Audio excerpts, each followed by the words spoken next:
ఉదయకాలము దేవుని యొక్క వాక్యం ధ్యానం చేసుకుందాం. యెహోవా దాసుడైనటువంటి పూర్తి చేయండి. యెహోవా దాసుడైనటువంటి దావీదు రాసినటువంటి కీర్తన 18వ కీర్తన చదవండి. పైనేముందో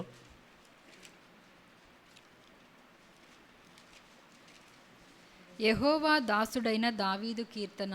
అది ఎవరంటండి? యెహోవా దాసుడు. దావీదు దేవునికి దాసుడు, రాజు, దేవుని యొక్క హృదయానుసారుడు. యెహోవా దాసుడైనటువంటి దావీదు కీర్తన. దావీదు యొక్క కీర్తన. అతని శత్రువులందరి చేతిలో నుండి, సౌలు చేతిలో నుండి యెహోవా అతన్ని తప్పించిన దినమున. ఎప్పుడంటండి?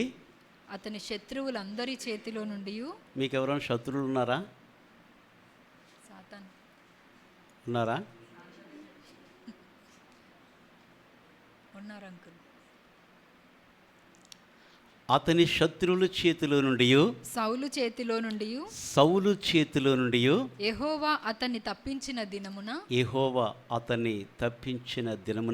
దావీదు ఈ గీత వాక్యములను చెప్పి యెహోవాను స్తోత్రించి దేవుని స్తోత్రించాడు. అంటే దేవుని స్తుతించాడు.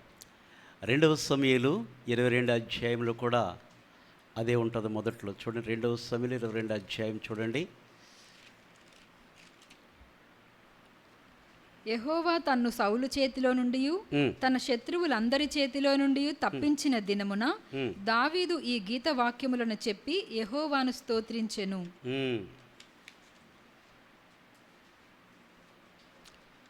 దావీదు గురించి, దావీదు యొక్క బలము, దావీదు యొక్క బలహీనత, కొన్ని విషయాలు మనం నేర్చుకుందాం ఉదయకాలం మందు. ఇది నీ జీవితానికి, నా జీవితానికి ఎంతో విలువైనటువంటి మాటలను గ్రహించగలిగితే మనం నేర్చుకోగలం. హల్లెలూయా. కాబట్టి దావీదుకి శత్రువులు ఎవరు? అది దావీదుకి సొంత మామగారైనటువంటి సౌలు, తన సొంత కుమారులైనటువంటి అబ్షాలోము, ఇంకా ముందుకు రండి, అదోనియా. ఎవరండి? అదోనియా. తన ఇద్దరు కుమారులు అబ్షాలోము, అదోనియా. దావీదు యొక్క మేనలుడు యోవాబు. షిమి ఒకడు, అహితోఫేలు ఒకడు, యెహోనాదాబు. దావీదు తమ్ముడు కుమారుడు అయినటువంటి షిమ్యా కుమారుడైనటువంటి యెహోనాదాబు. వీళ్ళందరూ కూడా దావీదుకి శత్రువులే, సొంత బంధువర్గమే. తనతో ఉన్నటువంటి వారే శత్రువులైపోతే దావీదు పరిస్థితి ఏ రీతిగా ఉంటుందన్నమాట. నేడు మన పరిస్థితులు కూడా కొన్ని విషయాలు ఇందులోంచి మనం నేర్చుకోవాల్సి ఉన్నాయి. దావీదు దేవుని ఎంతగా ఆశ్రయించాడో మనకు తెలుసు కదా. 1 సమూయేలు 30వ అధ్యాయము 6వ వచనంలో చూస్తే గనక, సిక్లగ్ పట్టణం తగలబెట్టబడిన తర్వాత వారందరూ కూడా సొంత ప్రజలు కష్టకాలంలో, ఇరుకులో, ఇబ్బందుల్లో, అప్పుల్లో ఉన్నటువంటి వారికి దాదాపు 400 మంది ప్రజలకి రాజు అయ్యాడు దావీదు. వారందరూ కూడా జరిగిన పరిస్థితులను బట్టి విసుగు చెంది దావీదుని రాళ్లతో కొట్టు చంపాలని చూశారు. ఆ పరిస్థితిలో 30వ అధ్యాయం 1 సమూయేలు 6వ వచనం చూస్తే, దావీదు తన దేవుడైన యెహోవాను బట్టి ధైర్యము తెచ్చుకోవాలి. కాబట్టి మనం ఎవరిని బట్టి ధైర్యం తెచ్చుకోవాలండి? మన చుట్టూ ఉన్న వారిని బట్టి ఎప్పుడు ధైర్యం తెచ్చుకోవద్దు. ఇవాళ ఉంటారు, రేపు ఎవడు మనతో రాడు, ఎవడు మనకి సహాయము. ఒకరు కలిసి దేవుని పనిని ముందుకు వెళ్ళటం తప్ప ఎవరు ఒకడికొకడు సహాయం మేము ఉన్నామా అంటారు, కానీ అది వ్యక్తిగతంగా ప్రతి వ్యక్తికి అర్థమవుతుంది. హల్లెలూయా. కాబట్టి ఈ మాటలు ఎందుకు తీసుకున్నా అంటే, ఉదయకాలం మందు దావీదుకి జరిగినటువంటి పరిస్థితులు, దావీదు ఎంత ధైర్యవంతుడో కొన్ని పాఠాలు మనం నేర్చుకుంటే మన ఆత్మీయ జీవనానికి ఎంతో మేలుకరము. హల్లెలూయా. కాబట్టి శత్రువుల చేతిలో నుంచి, సౌలు చేతిలో నుంచి దావీదుని దేవుడు తప్పించినప్పుడు ఈ రీతిగా స్తోత్రము చేసి దేవుని యొక్క నామాన్ని మహిమపరిచాడు. 18 అధ్యాయం ఏమున్నదండి? 18 అధ్యాయం కీర్తనలో మొదటి 2 వచనాలు ఏముందండి? యెహోవా నా బలమా, నేను నిన్ను ప్రేమించుచున్నాను. యెహోవా నా శైలము, నా కోట, నన్ను రక్షించువాడు, నా కేడెము, నా రక్షణ శృంగము, నా ఉన్నత దుర్గము, నా దేవుడు, నేను ఆశ్రయించి ఉన్న నా దుర్గము. అది 8 పేర్లు మనం చూస్తాం ఇక్కడ 2వ వచనంలో. మొట్టమొదటిగా ఏమంటున్నాడండి? యెహోవా నా బలమా, నా బలమా, నేను నిన్ను ప్రేమించుచున్నాను అని చెప్పి యెహోవా నా దేవుని ఒక బలమైన దుర్గముగా దావీదు పెట్టుకుని దేవుని స్తుతిస్తూ 2వ వచనం నుంచి చూస్తే కనుక మనం 8 విషయాల్లో దేవుని యొక్క నామాన్ని మహింపరుస్తూ ఉన్నాడు. ఏమంటున్నాడండి? యెహోవా నా శైలము, గుర్తుపెట్టుకోండి, యెహోవా నా శైలము, నా శైలము. రెండవదిగా కోట, నా కోట, నన్ను రక్షించువాడు. మూడవదిగా నా రక్షకుడు. నాలుగవదిగా నా కేడెము, నా రక్షణ శృంగము. ఏమంటాడండి? 5వదిగా నా రక్షణ శృంగము. 6వదిగా దుర్గము, నా ఉన్నత దుర్గము, నా దేవుడు. తర్వాత 7వది నా దేవుడు, నేను ఆశ్రయించి ఉన్న నా దుర్గము. నేను ఆశ్రయించిన నా దుర్గమని 8 విషయాల్లో దేవుని ముందు పెట్టుకుని దావీదు ముందుకు వెళ్తూ ఉన్నాడు. హల్లెలూయా. మనము కూడా మన జీవితాల్లో మన ఉన్నత దుర్గమైనటువంటి మన కోట, మన ఆశ్రయము, మన దేవుడైనటువంటి యెహోవాని, యేసుక్రీస్తుని మనం ముందు పెట్టుకుని, ఎందుకంటే విశ్వాసమునకు కర్తయు దానిని కొనసాగించుబడిన యేసు వైపు చూచి మన యొక్క పందెపు రంగంలో మనం ముందుకి పరిగెత్తే వారముగా ఉండాలి. చాలామంది పరిగెత్తారు కానీ వారు పరుగులు కొందరి మధ్యలోనే ఆగిపోయినాయి. ఈయనైతే గనక తన పరుగును తుదముట్టించాడు. పాపాత్ములు తనకు వ్యతిరేకంగా వచ్చే తిరస్కారమంతా ఓర్చుకుని ఆయనను తలంచుకునుడి అని హెబ్రీ పత్రికలో మన 12 అధ్యాయాలు మనం చూస్తాం. పాపాత్ములు తనకు వ్యతిరేకముగా చేసిన తిరస్కారమంతా ఓర్చుకుని ఆయన మనం తలంచుకోవాలి. ఆయన తలంచుకుంటే మన జీవితానికి అది ఎంతో ఆశీర్వాదకరం.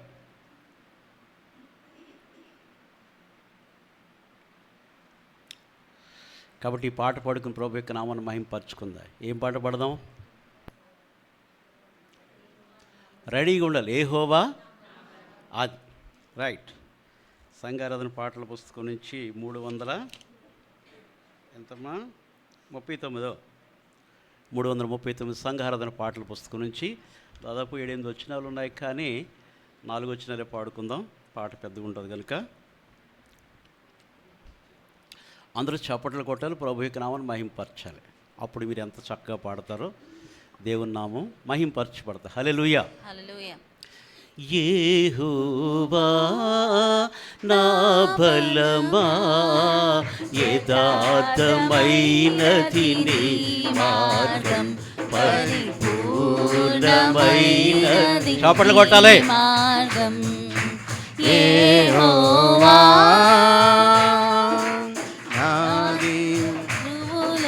నన్ను చుట్టినను నరకపు పాశములని కాటినను, నా శత్రువులు నన్ను చుట్టినను నరకపు పాశములని కాటినను, వరద వలె భక్తిహీనులు పోర్లిన, వరద వలె భక్తిహీనులు పోర్లిన, విడువక నన్ను ఎడబాయని దేవా, విడువక నన్ను ఎడబాయని దేవా. యెహోవా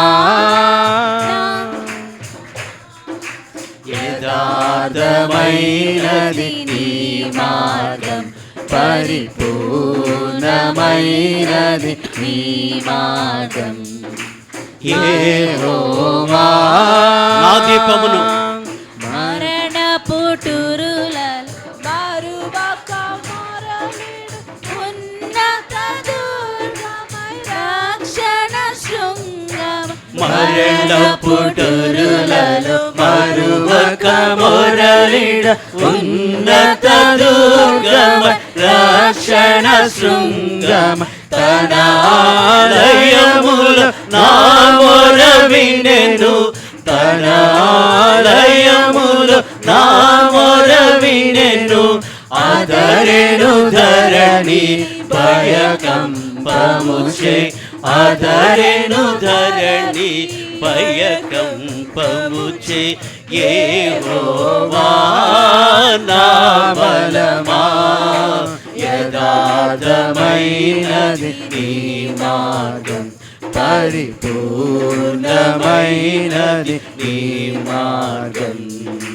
యెహోవా నా దీపమును, నా దీపమును వెలిగించువాడు, నా చీకటిని వెలుగుగా చేయును. నా దీపమును వెలిగించువాడు, నా చీకటిని వెలుగుగా చేయును. జలరాశుల నుండి బలమైన చేతితో, జలరాశుల నుండి బలమైన చేతితో వెలుపల చేర్చిన బలమైన దేవుడు, వెలుపల చేర్చిన బలమైన దేవుడు. యెహోవా నా బలమా, యథార్థమైనది నీ మార్గం, పరిపూర్ణమైనది నీ మార్గం. యెహోవా దయగల వారిపై దయ చూపించును, కఠినుల ఎడల వికటము చూపును. దయగల వారిపై దయ చూపించును, కఠినుల ఎడల వికటము చూపును. గర్విష్ఠుల యొక్క గర్వముననచును, గర్విష్ఠుల యొక్క గర్వముననచును. సర్వము నెరిగిన సర్వాధికారి, సర్వము నెరిగిన సర్వాధికారి. యెహోవా నా బలమా, యథార్థమైనది నీ మార్గం, పరిపూర్ణమైనది నీ మార్గం. యెహోవా జీవముగల దేవా, యెహోవా జీవముగల దేవా, బహుగా స్తుతులకు అర్హుడ నీవే.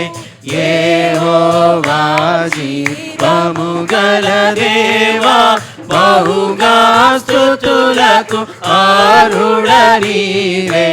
అన్యజనులలో ధన్యత చూపుచు, అన్యజనులలో ధన్యత చూపుచు, హల్లెలూయా స్తుతి గానము చేసేదా, హల్లెలూయా స్తుతి గానము చేసేదా. యెహోవా నా బలమా, యథార్థమైనది నీ మార్గం, పరిపూర్ణమైనది నీ మార్గం. యెహోవా. హల్లెలూయా. కాబట్టి దావీదు జీవితంలో సొంత మామ అయినటువంటి సౌలు చంపాలని చూశాడు. సౌలు కుమార్తె తప్పించారు, మీకాలు తప్పించింది. కుమారుడి చేత చంపాలని యోనాతాను చేత చంపించాలని చూశాడు. యోనాతాను కూడా తప్పించాడు దావీదుని. దావీదుకి చుట్టూ సొంత రక్త సంబంధులే, సైన్యములో ఉన్నటువంటి వారే దావీదుకి భయంకర శత్రువులు అయిపోయారు.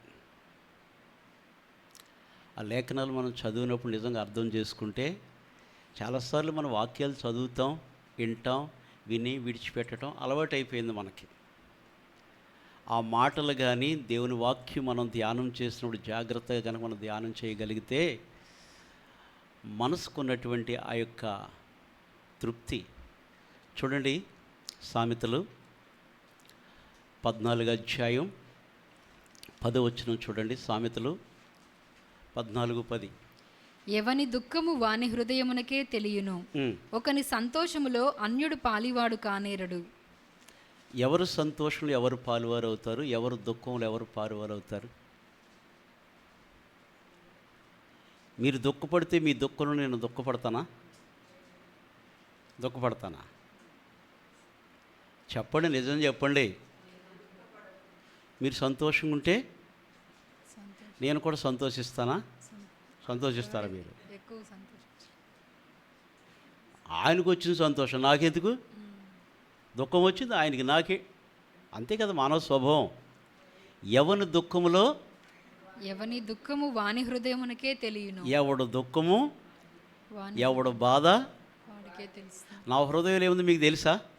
తెలియదు. మీ హృదయంలో ఏముందో పక్కోడికి తెలుసా? పక్కన కూర్చున్నా కానీ, తెలియదు. ఇంత రాసుకున్నా కానీ తెలియదు. తెలుస్తుందా? తెలియదు. ఇంత కూడా తెలియదు. 15వ అధ్యాయం 13వ వచనం సామెతలు. సంతోష హృదయము ముఖమునకు తేటనిచ్చును, సంతోష హృదయము ముఖమునకు తేటనిచ్చును, మనోదుఃఖము వలన ఆత్మ నలిగిపోవును. మనోదుఃఖము, మనోవ్యాధికి ఇది మాత్రం బాగా తెలుసు. మనోవ్యాధికి మందు లేదు.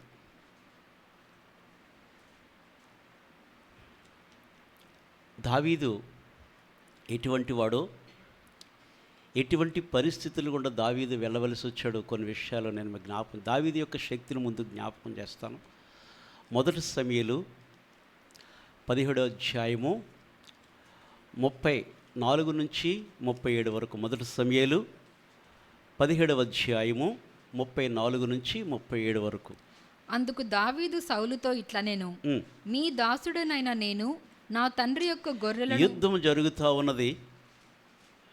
ఫిలిస్తీన్లకి ఇశ్రాయేలుకి యుద్ధము జరుగుతూ ఉన్నది. ఎక్కడ? ఏ స్థలంలో? ఇప్పుడు చెప్పండి బయటికి. ఏ స్థలంలో జరుగుతుంది?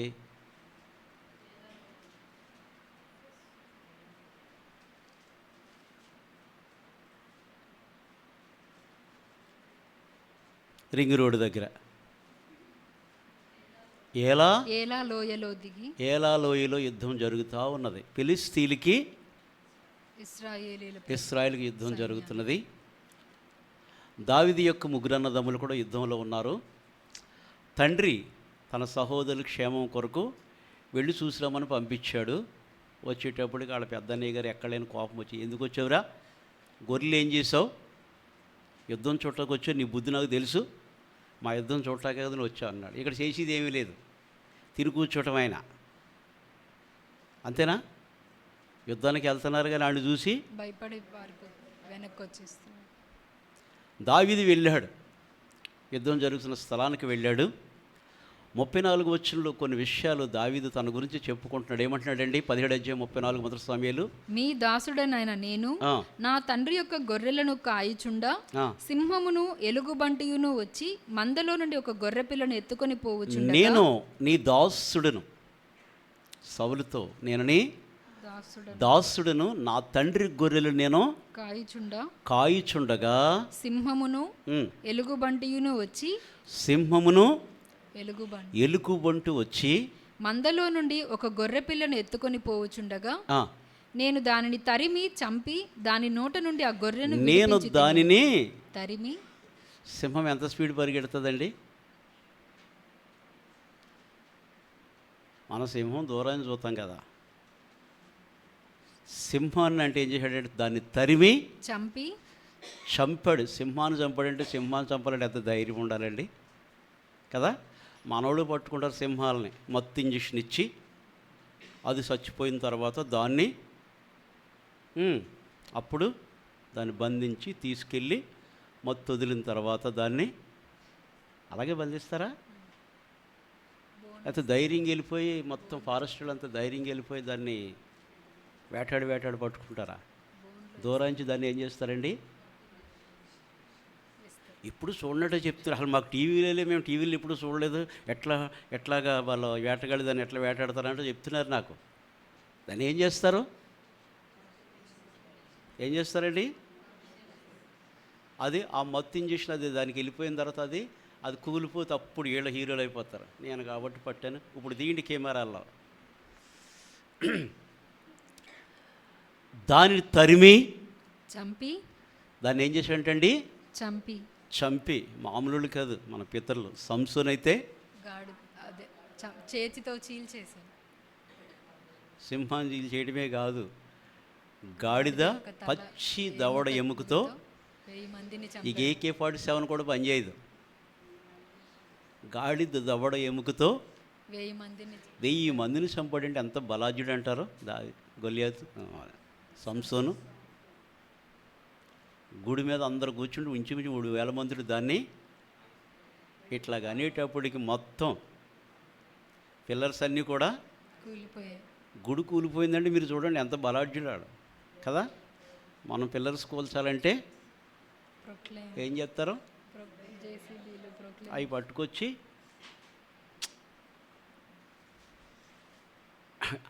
వాళ్ళంత బలాఢ్యులు. దావీదు ఆ యొక్క సింహపు నోట నుండి ఆ గొర్రెను విడిపించి తిని అది నా మీదకి రాగా దాని గడ్డము పట్టుకొని దాన్ని కొట్టి చంపి తిని. ఏం చేశాడంటే అండి? చంపారు. కొట్టి చంపేశాడంట.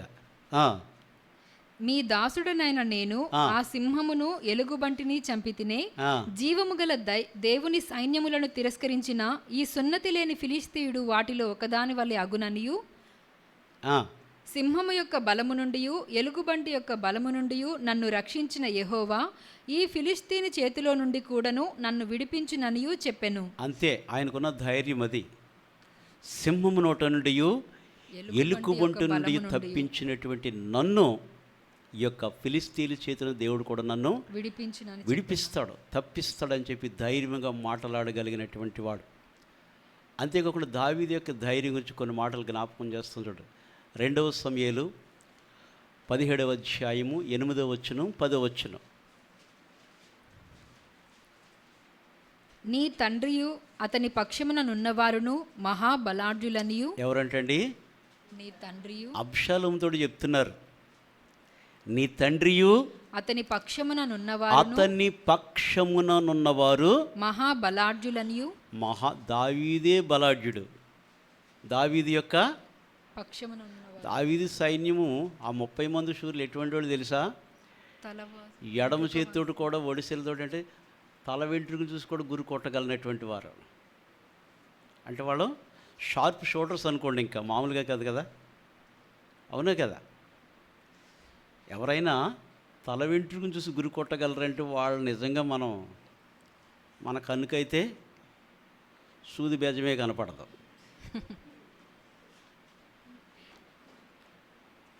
కనపడుతుందా? దారం తీసుకొచ్చి పెడతాను, మన అందరిని చెక్ చేసి అందులో 5-6 పెడతారు అంతే. మిగతా అంతా ఊరికే షోయింగే. నాకు అసలు కనపడే అక్షరాలు నసులుకుంటాయి. 1-10 సార్లు చూస్తే నాకు అర్థం కాదు. పరిస్థితులు మనకు అలా ఉంటాయి. దావీదు దగ్గర సైన్యం ఎటువంటి వాళ్ళు అంటే అండి? బలాఢ్యులే కాదు, వారంట ఎడమ చేతితోటి కూడా వాడు ఒడిసిలతో కొట్టారంటే వారు తల వెంట్రుకలు కూడా గురి చూసి కొట్టగలిగినటువంటి వారు, అంత బలాఢ్యులు. అయితే అబ్షాలోము తండ్రి యొక్క రాజ్యాన్ని చేజిక్కించుకోవాలని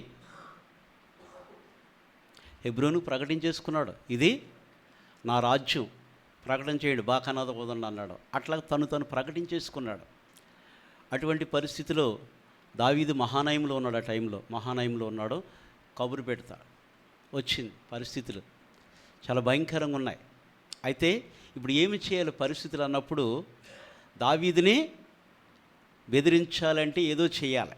అటువంటి పరిస్థితులు వచ్చినప్పుడు తనతో ఉన్నటువంటి వారు అబ్షాలోముకు చెప్తున్నారు, 17 అధ్యాయము 8వ వచనం 2వ సమూయేలు ఏమంటున్నాడండి? నీ తండ్రియు నీ తండ్రియు అతని అతని పక్షముననున్నవారు మహాబలాఢ్యులనియు అడవిలో పిల్లలను పోగొట్టుకొనిన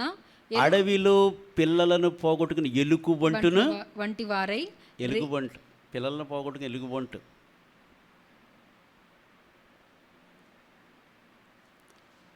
ఒకసారి జైమర్ స్ట్రెంట్ లైన్లో అప్పుడు వాళ్ళ ఇంటి పక్కన ఏదో ఖాళీ ఉండేది, పంది పిల్లలు పెట్టింది. అవునంటున్నారు ఎవరు? ఆ ఇదేమంటే ఎవరిని వెళ్ళిచ్చేది కదా, అది కోపం వచ్చి అన్నదంటే చాలు. ఇంకా ఎందుకు? తన పిల్లల దగ్గరికి వస్తుందేమో అని. తన పిల్లల్ని ఏమైనా చేసేస్తాను కోపంతో చీల్చేస్తుంది అనమాట, ఇంకా మామూలుగా కాదు. దావీదు యొక్క కోపము రేగిన మనస్సు ఏ రీతిగా ఉన్నదంటే, పిల్లలు పోగొట్టుకునేటువంటి ఎలుగుబంట్ల వంటి వారై రేగిన మనసుతో ఉన్నారని. ఎట్లా ఉన్నారంటండి? దావీదుని తరిమితే దావీదు సైన్యం కామ్గా ఉంటారా? ఎట్లా ఉన్నారంటండి? రేగిన మనస్సుతో. చెప్పండి అమ్మా, మిమ్మల్ని బాధ పెట్టినట్టు చెప్తున్నారు. రేగిన మనస్సుతో. రేగిన మనస్సుతో అంటే ఎట్లా ఉంటుంది? ఇంకా మామూలుగా అసలే పుండు ఉంది, దాన్ని మళ్ళా చేస్తే ఎలా ఉంటుంది? అసలాడు మండుతున్నాడు, మళ్ళా దాని మీద కారం వేస్తే ఇంకా ఎక్కువ. అసలే పోయేది తీసుకెళ్ళి ఇంత ఉప్పు అయితే, ఇన్ని ఉప్పు కళ్ళు అయితే చిట్టపట అంటారు. ఇంకా ఏమంటుంది? సయ్యం అంటుందా? సుయ్యం అంటుందా? చిట్టపట అంటారు. చిట్టపట్లు ఆడిపోతుంది. రేగిన మనసుతో ఉన్నటువంటి వారు ఉన్నారనియు నీకు తెలియను. మరియు నీ తండ్రి యుద్ధమునందు ప్రవీణుడు. ఎవరంటండి? దావీదు యుద్ధమునందు ప్రవీణుడు. యుద్ధమునందు ప్రవీణుడు. దావీదు అంటే మామూలు వ్యక్తి కాదు. యుద్ధమునందు ప్రవీణుడు. అతడు జనులతో కూడా బస చేయడు. ఇక మామూలుగా కదా, అతని విధానమే వేరే ఉంటుంది. జనులతో కూడా అతడు బస చేయడు. అతడేదో ఒక గుహయందో మరి ఏ స్థలమందో దాగి ఉండును. కాబట్టి నీ వారిలో కొందరు యుద్ధారంభమందు కూలగా 10వ వచనం. నీ తండ్రి మహాబలాఢ్యుడనియు అతని పక్షపు వారు ధైర్యవంతులనియు. ఎవరంటండి? అతన్ని పక్షపు వారు ధైర్యవంతులని. మహాబలాఢ్యుడు, బలాఢ్యుడికి తోడు చుట్టూ ధైర్యవంతులు. మనం ఏదైనా హోటల్కి వెళ్ళి చూస్తే నలుగురు బౌన్సర్ చూస్తేనే ఈడు కొట్టిలాగా ఉన్నాడని సైడ్ వెళ్ళిపోతాం. ఆడ ఆకారం చూస్తే బౌన్సర్స్ చూసారు మీరు ఎప్పుడన్నా? చూడలేదా? చూశారు కదా ఎట్లా ఉంటారు వాళ్ళు. వాళ్ళు మంచిగా జీతాలు ఇచ్చి పెట్టుకుంటారు. ఆడు ఏం చెడుతాడు? ఆకారం అంతాడు, ఇలాగ అంటాడు అంతాడు, మంచిగా తిని ఇలాగ అంటాడు అంతాడు. ఇక అడ్డొచ్చినోడు తోయిటమాడి పని అంతే కదా కదా. బాగా డబ్బు ఉన్నటువంటి వారు ఏం చేస్తారండి? వారి మీదకి ఎవరు రాకుండా చుట్టూ మన కేఏ పాల్ గారు పెట్టుకుంటారు. తెలుసా మీకు? తెలీదా మీకు? కేఏ పాల్ గారు, సతీష్ కుమార్ గారు పెట్టుకుంటారు. తెలీదా మీకు? మామూలుగా కాదు. అయితే నీ తండ్రి మహాబలాఢ్యుడనియు. నీ తండ్రి 17:10 2వ సమూయేలు. నీ తండ్రి మహాబలాఢ్యుడనియు అతని పక్షపు వారు ధైర్యవంతులనియు ఇశ్రాయేలీయులందరూ ఎరుగుదురు గనుక సింహపు గుండె వంటి గుండె గలవారు సైతము. అండర్లైన్ చేసుకోండి. సింహపు గుండె వంటి గుండె గలవారు సైతము. పెద్ద ధైర్యవంతుడు అనుకున్నవాడు కూడా దిగులొందుదురు. నేను పెద్ద నాకేంటి తిరిగిలేదన్నవాడు కూడా దావీదును చూస్తే నాబాలు బిగిసిపోయినాడు, బిగిసిపోతాడు. నాబాలు దావీదు వస్తున్నాడు కత్తి తీసుకుని అనేటప్పటికి బిగిసిపోయాడు. ఆయన వస్తాడని తెలిసేటప్పటికే అంటే అర్థమవుతుంది కదా. ఫుల్గా తాగి మత్తుడైపోయి అమ్మ ఉత్తాయి నేను ఇంకా చూడలేనని చెప్పి ఆయన చూసే కన్నా మత్తుడైపోతే మేలని చెప్పి సచిన్ సేవలు బిగిసిపోయాడంట. దావీదు అంత ధైర్యవంతుడు. సింహపు గుండె వంటి గుండె గలవారు కూడా దిగులొందుదురు. అంటే దావీదు అంత బలాఢ్యుడు. దేవుని వాక్యం కూడా జకర్యా గ్రంథం 12వ అధ్యాయము 8వ వచనంలో ఒక కాలం వస్తుంది. జకర్యా 12:8 చూడండి. ఆ, ఆ కాలమున ఆ. యెహోవా యెరూషలేము నివాసులకు సంరక్షకుడుగా ఉండును. ఆ కాలమున యెహోవా యెరూషలేము నివాసులకు సంరక్షకుడిగా ఉండును. ఆ కాలమున వారిలో శక్తిహీనులు దావీదు వంటి వారు ఆ కాలమున వారిలో శక్తిహీనులు దావీదు వంటి వారుగాను, దావీదు వంటి వారుగాను, దావీదు సంతతి వారు ఆ. దేవుని వంటి వారుగాను, అది దావీదు సంతతి వారు దేవుని వంటి వారు దేవుని వాడు, శక్తిహీనులు దావీదు సంతతి వారి వారు ఉంటే దావీదు సంతతి వారు దేవుని వంటి వారుగా దేవుని వంటి వారుగా ఉంటారంట.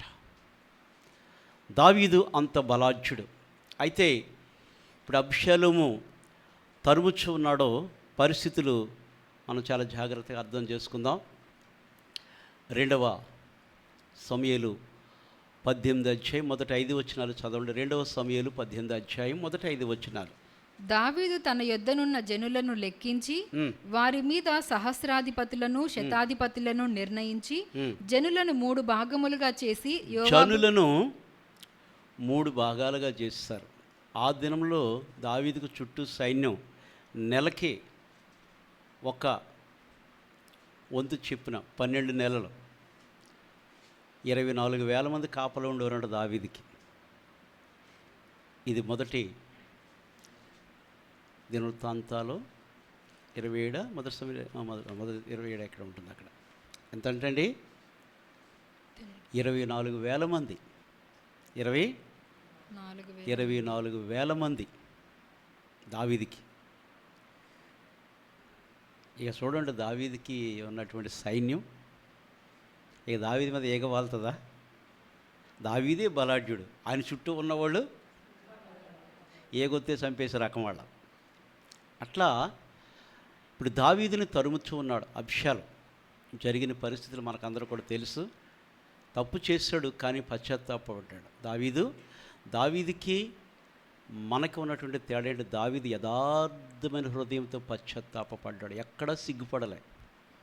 సౌలు నటించాడు కానీ దావీదు మాత్రం యథార్థ నాతాను వచ్చి తప్పు చేసిన వ్యక్తి నీవే, ఆ వ్యక్తి నీవే అన్నప్పుడు బొక్కబోర్లు పడి నేను నిజంగానే పాపము కదా, పాపము చేశాను దోషినయున్నాను తెలిసియున్నది నా అతిక్రమమే, తెలిసియున్నది నా పాపములే, తెలిసియున్నవి నా అతిక్రమమే, తెలిసియున్నవి నా పాపములే, నీ సన్నిధిలో నా పాపములే ఒప్పుకొందునయా, నీ సన్నిధిలో నా పాపములే ఒప్పుకొందునయా,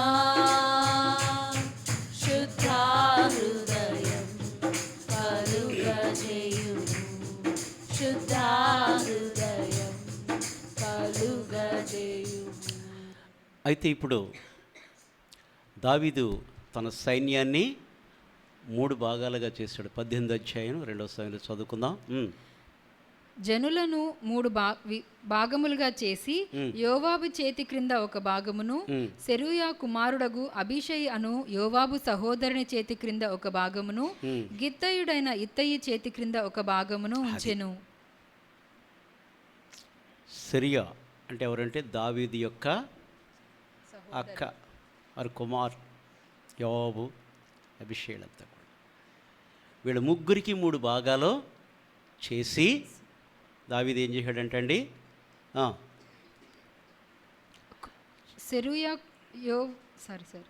జనులను 3 భాగములుగా చేసి యోవాబు చేతి క్రింద ఒక భాగమును, సెరూయా కుమారుడగు అబీషై అను యోవాబు సహోదరుని చేతి క్రింద ఒక భాగమును, గిత్తయుడైన ఇత్తయి చేతి క్రింద ఒక భాగమును ఉంచెను.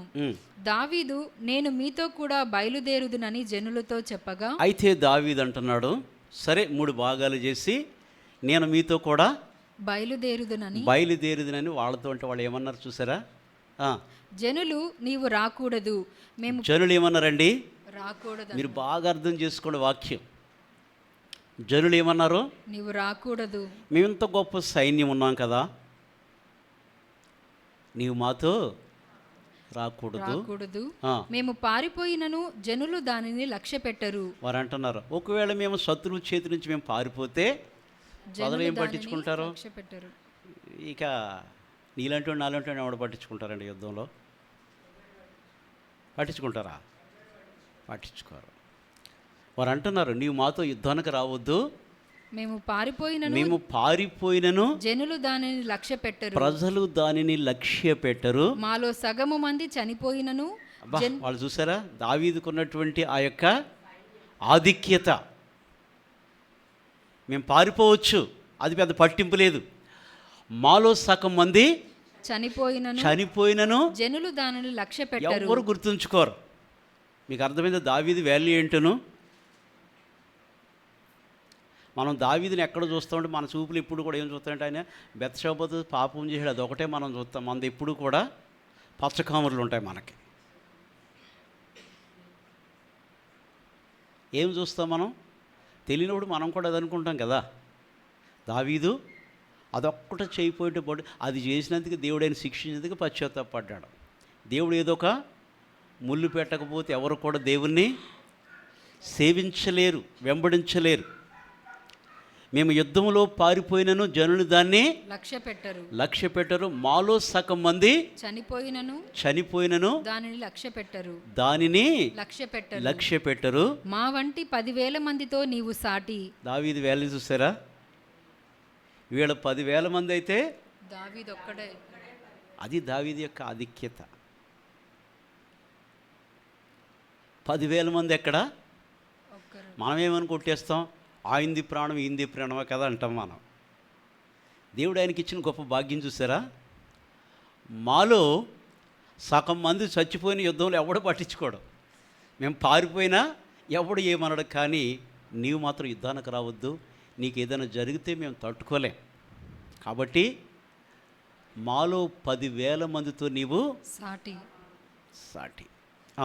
కాబట్టి నీవు పట్టణమందు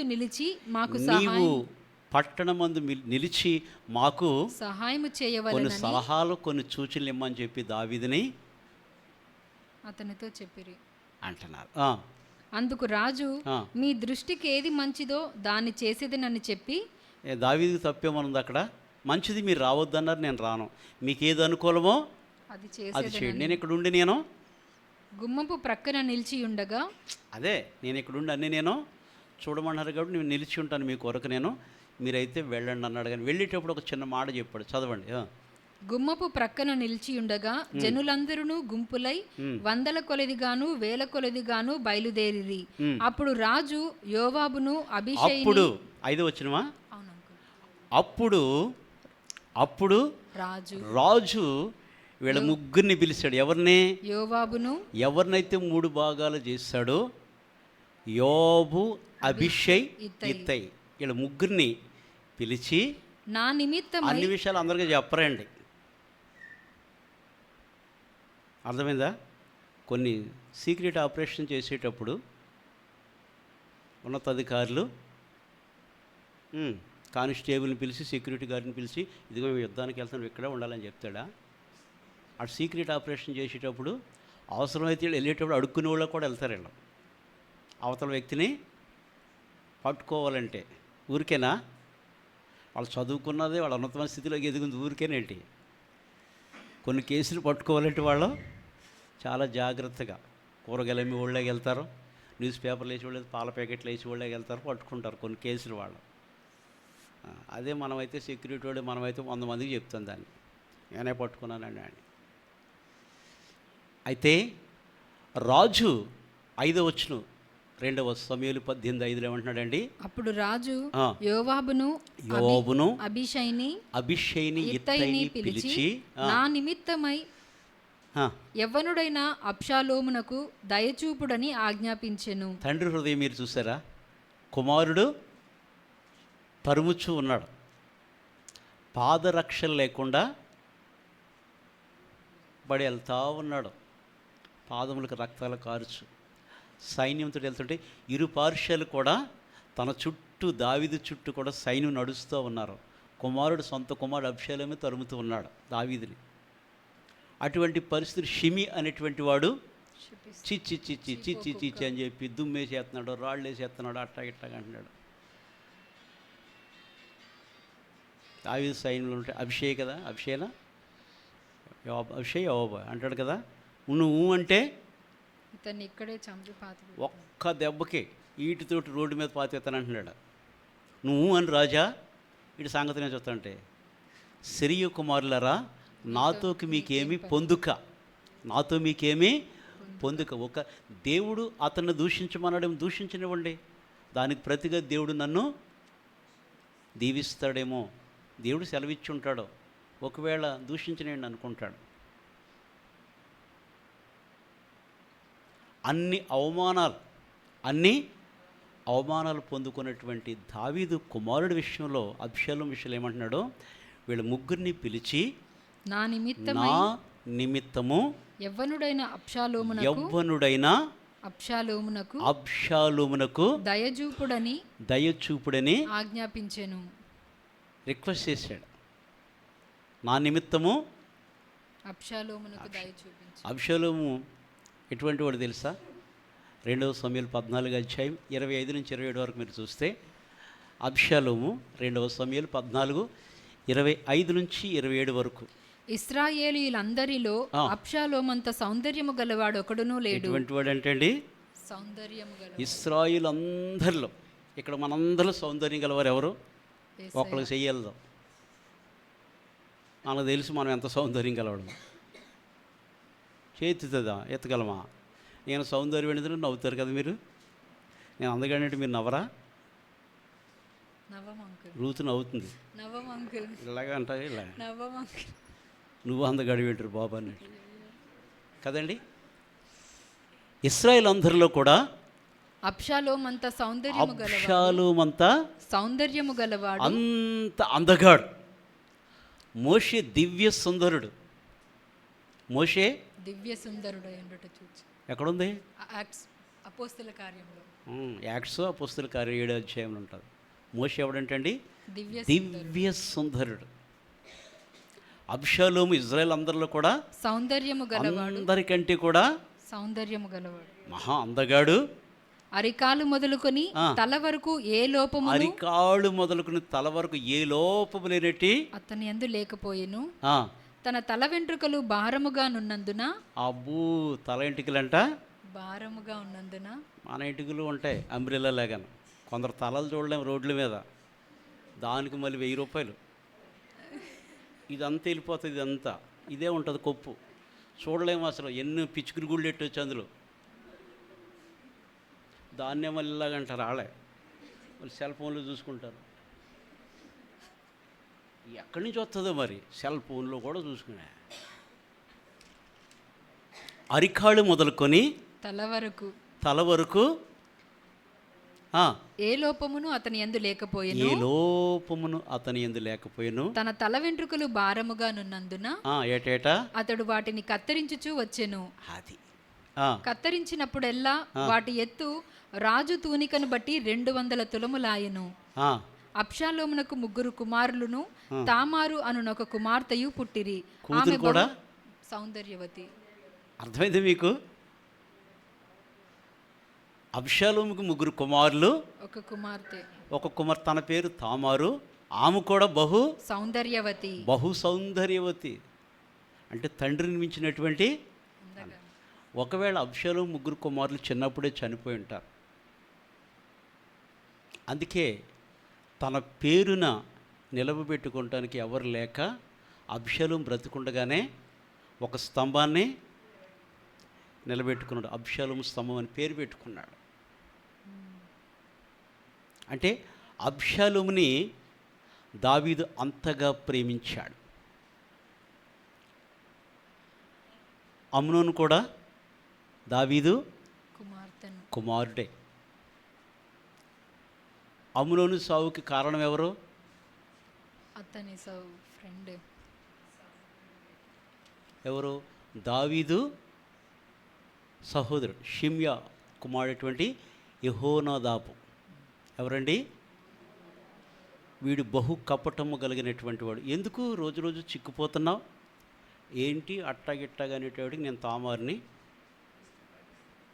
ఇష్టపడ్డాను, ఆమె ఇచ్చిన, అయ్యో రాజుగారిని అడిగితే ఇస్తారు కదా అని. అయితే నువ్వు నటించు, ఇట్లా ఇట్లా చెయ్యి, రోగం వచ్చినట్టు జ్వరం వచ్చినట్టు ఒక ఏసమై ఆమె నీకు భోజనం తీసుకొస్తుంది, ఆమె వచ్చినప్పుడు ఆమె నువ్వు ఏదైనా చేయొచ్చు అన్నప్పుడు ఆమె కూడా బ్రతిమాలింది. రాజుగారు అడిగితే నీకు ఇవ్వక మానతారు, ఎందుకు నన్ను నీ పని చేస్తావని చెప్పినప్పుడు ఆ రీతిగా ఈ యెహోనాదాబు అన్నటువంటి వాడు అబ్షాలోము చెల్లి చెరపబడింది కాబట్టి కోపం వచ్చి అబ్షాలోము అమ్నోనును చంపేశాడు. దానికి ఎవరు కారణం? దావీదు సహోదరుడు షిమ్యా కుమారుడు. సొంత బంధువులే, సొంత రక్త సంబంధులే శత్రువులు అయిపోయారు. అదోనియా కూడా మీరు చూస్తే దావీదు వృద్ధుడైన తర్వాత మొదటి రాజులు మొదటి అధ్యాయంలో మనం చూసినప్పుడు అర్థమవుతుంది. ఎన్ని బట్టలు కప్పినా కానీ అతనికి చలి ఆగట్లేదు. మొత్తం మీద ఒక చక్కని స్త్రీ, ఒక యవన స్త్రీని తీసుకుని వచ్చి దావీదుకి వివాహం చేశారు. వృద్ధుడైపోయాడు కాబట్టి రాజ్యాకాంక్ష ఏంటంటే నేను కూడా రాజుని అయిపోవాలని చెప్పి తాను రాజుగా ఫీల్ అయిపోయాడు. ఎవరు అవ్వాలి? సొలొమోను అవ్వాలి. కానీ అదోనియా తనకు తానే రాజుగారిని అయిపోతాను. అవన్నీ చదవద్దు, టైం ఉండదు మీకు, అందుకే చెప్తున్నాను. మొదటి అధ్యాయులు మీరు చూసినట్టు అర్థమవుతుంది. మొత్తం మీద ఒక చక్కని స్త్రీని, యవ్వన బిడ్డను తీసుకొచ్చారు దావీదుకి. దావీదు ఏమాత్రం కూడా తనతో సంబంధం కలిగి ఉండలేదు, వృద్ధాప్యంలో ఉన్నాడు. నేనే రాజుగారిని అయిపోతాను అదోని అలా చేశాడు. సొంత కుమారులే తిరుగుబాటు. ఇప్పుడు అబ్షాలోముని ఏమంటున్నాడండి? నా నిమిత్తము యవ్వనుడైన అబ్షాలోమునకు, యవ్వనుడైన 2వ రాజులు 18:5 మనం చూసినాడు. నా నిమిత్తము యవ్వనుడైన అబ్షాలోమును దయచూపుడని ఆజ్ఞాపించెను. అబ్షాలోము మీద నన్ను బట్టి మీరు యుద్ధానికి వెళుతున్నారు, మీరు ఎటువంటి వాడు? ఎందుకంటే యోబు ఎటువంటి వాడు తెలుసా? అయితటు ఏనాడు ఓడిపోలేదు, దేని లెక్క చేయడు. కొన్నిసార్లు పరిస్థితులు ఎట్లా ఉంటే కొందరు మొండులతో మనం ఎప్పుడు పెట్టుకోలేం. యోబు ఎంత మొండోడు అంటే మంచోడే, మొండోడు బండోడు, చెప్తే సేదస్తు మొగుడు అన్నట్టు యోబు పరిస్థితి. మీకు తెలుసా యోబు ఎటువంటి వాడును? కొన్నిసార్లు మంచి చేసామని చెప్పి సౌలు చేసాడు చూడు. ఆ రోజు బలర్పించేది ఎవరు? యాజకులు. కానీ రాజుగారు వెళ్ళి బలర్పించేశాడు. సమూయేలు కోప్పడ్డాడు. జనులందరూ చెదిరిపోవడం చూసి నేనే బలర్పించేశాను, ఇప్పుడు వచ్చి మళ్ళా చేయంటాడు. దేవుని ఆజ్ఞను ఎందుకు వినచ్చు? మాట వినటం శ్రేష్టం అంటాడు అన్నమాట. అయితే నా నిమిత్తము ఆ యొక్క యవ్వనుడైనటువంటి అబ్షాలోము మీద మీరు దయచూపుడని వాళ్ళ ముగ్గురిని పక్కకు పిలిచి చాలా జాగ్రత్త. తండ్రి హృదయం చెప్తున్నాడు అక్కడ. కొడుకు ఎంత చేసినా, ఏ తండ్రి చంపేసుకుంటాడు పిల్లల్ని? అవసరత విడిచిపెడతాడేమో కానీ చంపకూడదు కదా. కాబట్టి దయ చూపించండి, అబ్షాలోము మీద దయ చూపించండి అన్నాడు. 9వ వచనం నుంచి చదవండి 18 వరకు. 2వ సమూయేలు 18:9-18 వరకు. అబ్షాలోము కంచర గాడిద మీద ఎక్కిపోవచ్చు. అయితే యుద్ధం జరుగుతున్నది. అబ్షాలోము కంచర గాడిద ఎక్కి పోవచ్చు దావీదు సేవకులకు ఎదురాయెను. ఆ కంచర గాడిద యొక్క గొప్ప మస్తకి వృక్షం యొక్క చిక్కు కొమ్మల క్రిందకి పోయినప్పుడు, కంచర గాడిద ఒక గొప్ప మస్తకి, తెలుగు చాలా స్పష్టంగా చదవాలి, మనం చాలా నేర్చుకోవాలి. గొప్ప మస్తకి వృక్షము యొక్క చిక్కు కొమ్మల క్రిందకి పోయినప్పుడు, అవి ఎలా ఉన్నాయంటండి? ఆ ఓడలు ఎలా ఉంటాయి?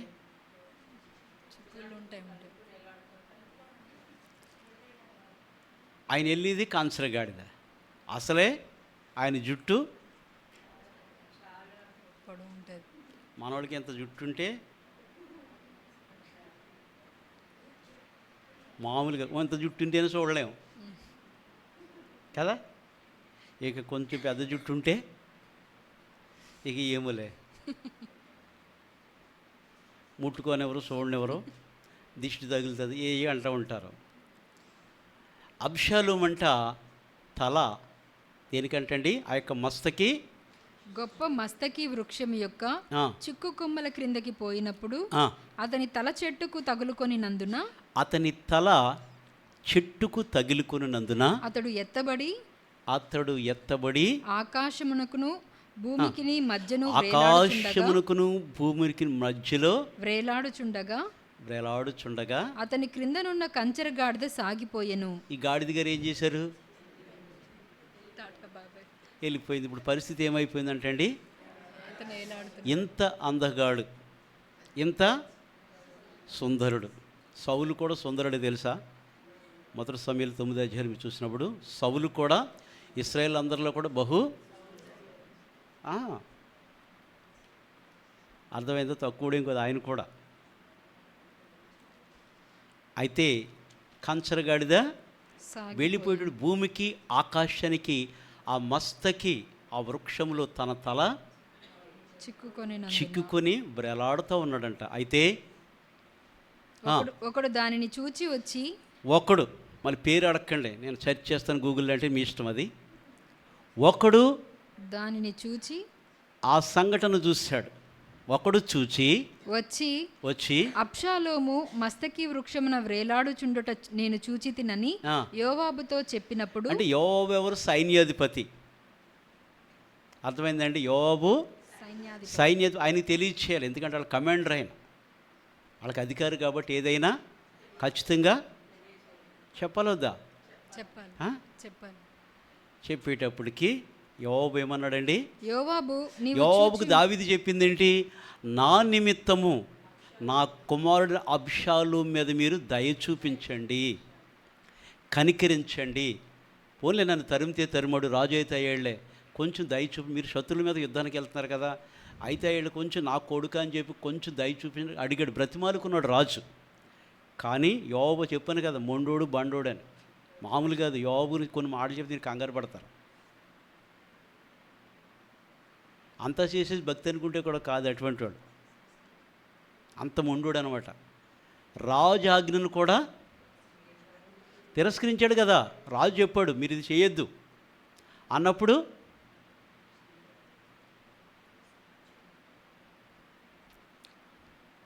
అయితే ఒక్కడు చూచి ఈ సంగతి తన సైన్యాధిపతి యోవాబుకు తెలియపరిచి యోవాబు ఏమన్నాడండి, నీవు చూచి ఉంటివే, నేల కూలినట్లు నీవతన్ని కొట్టకపోతే రగిలిపోతున్నాడు.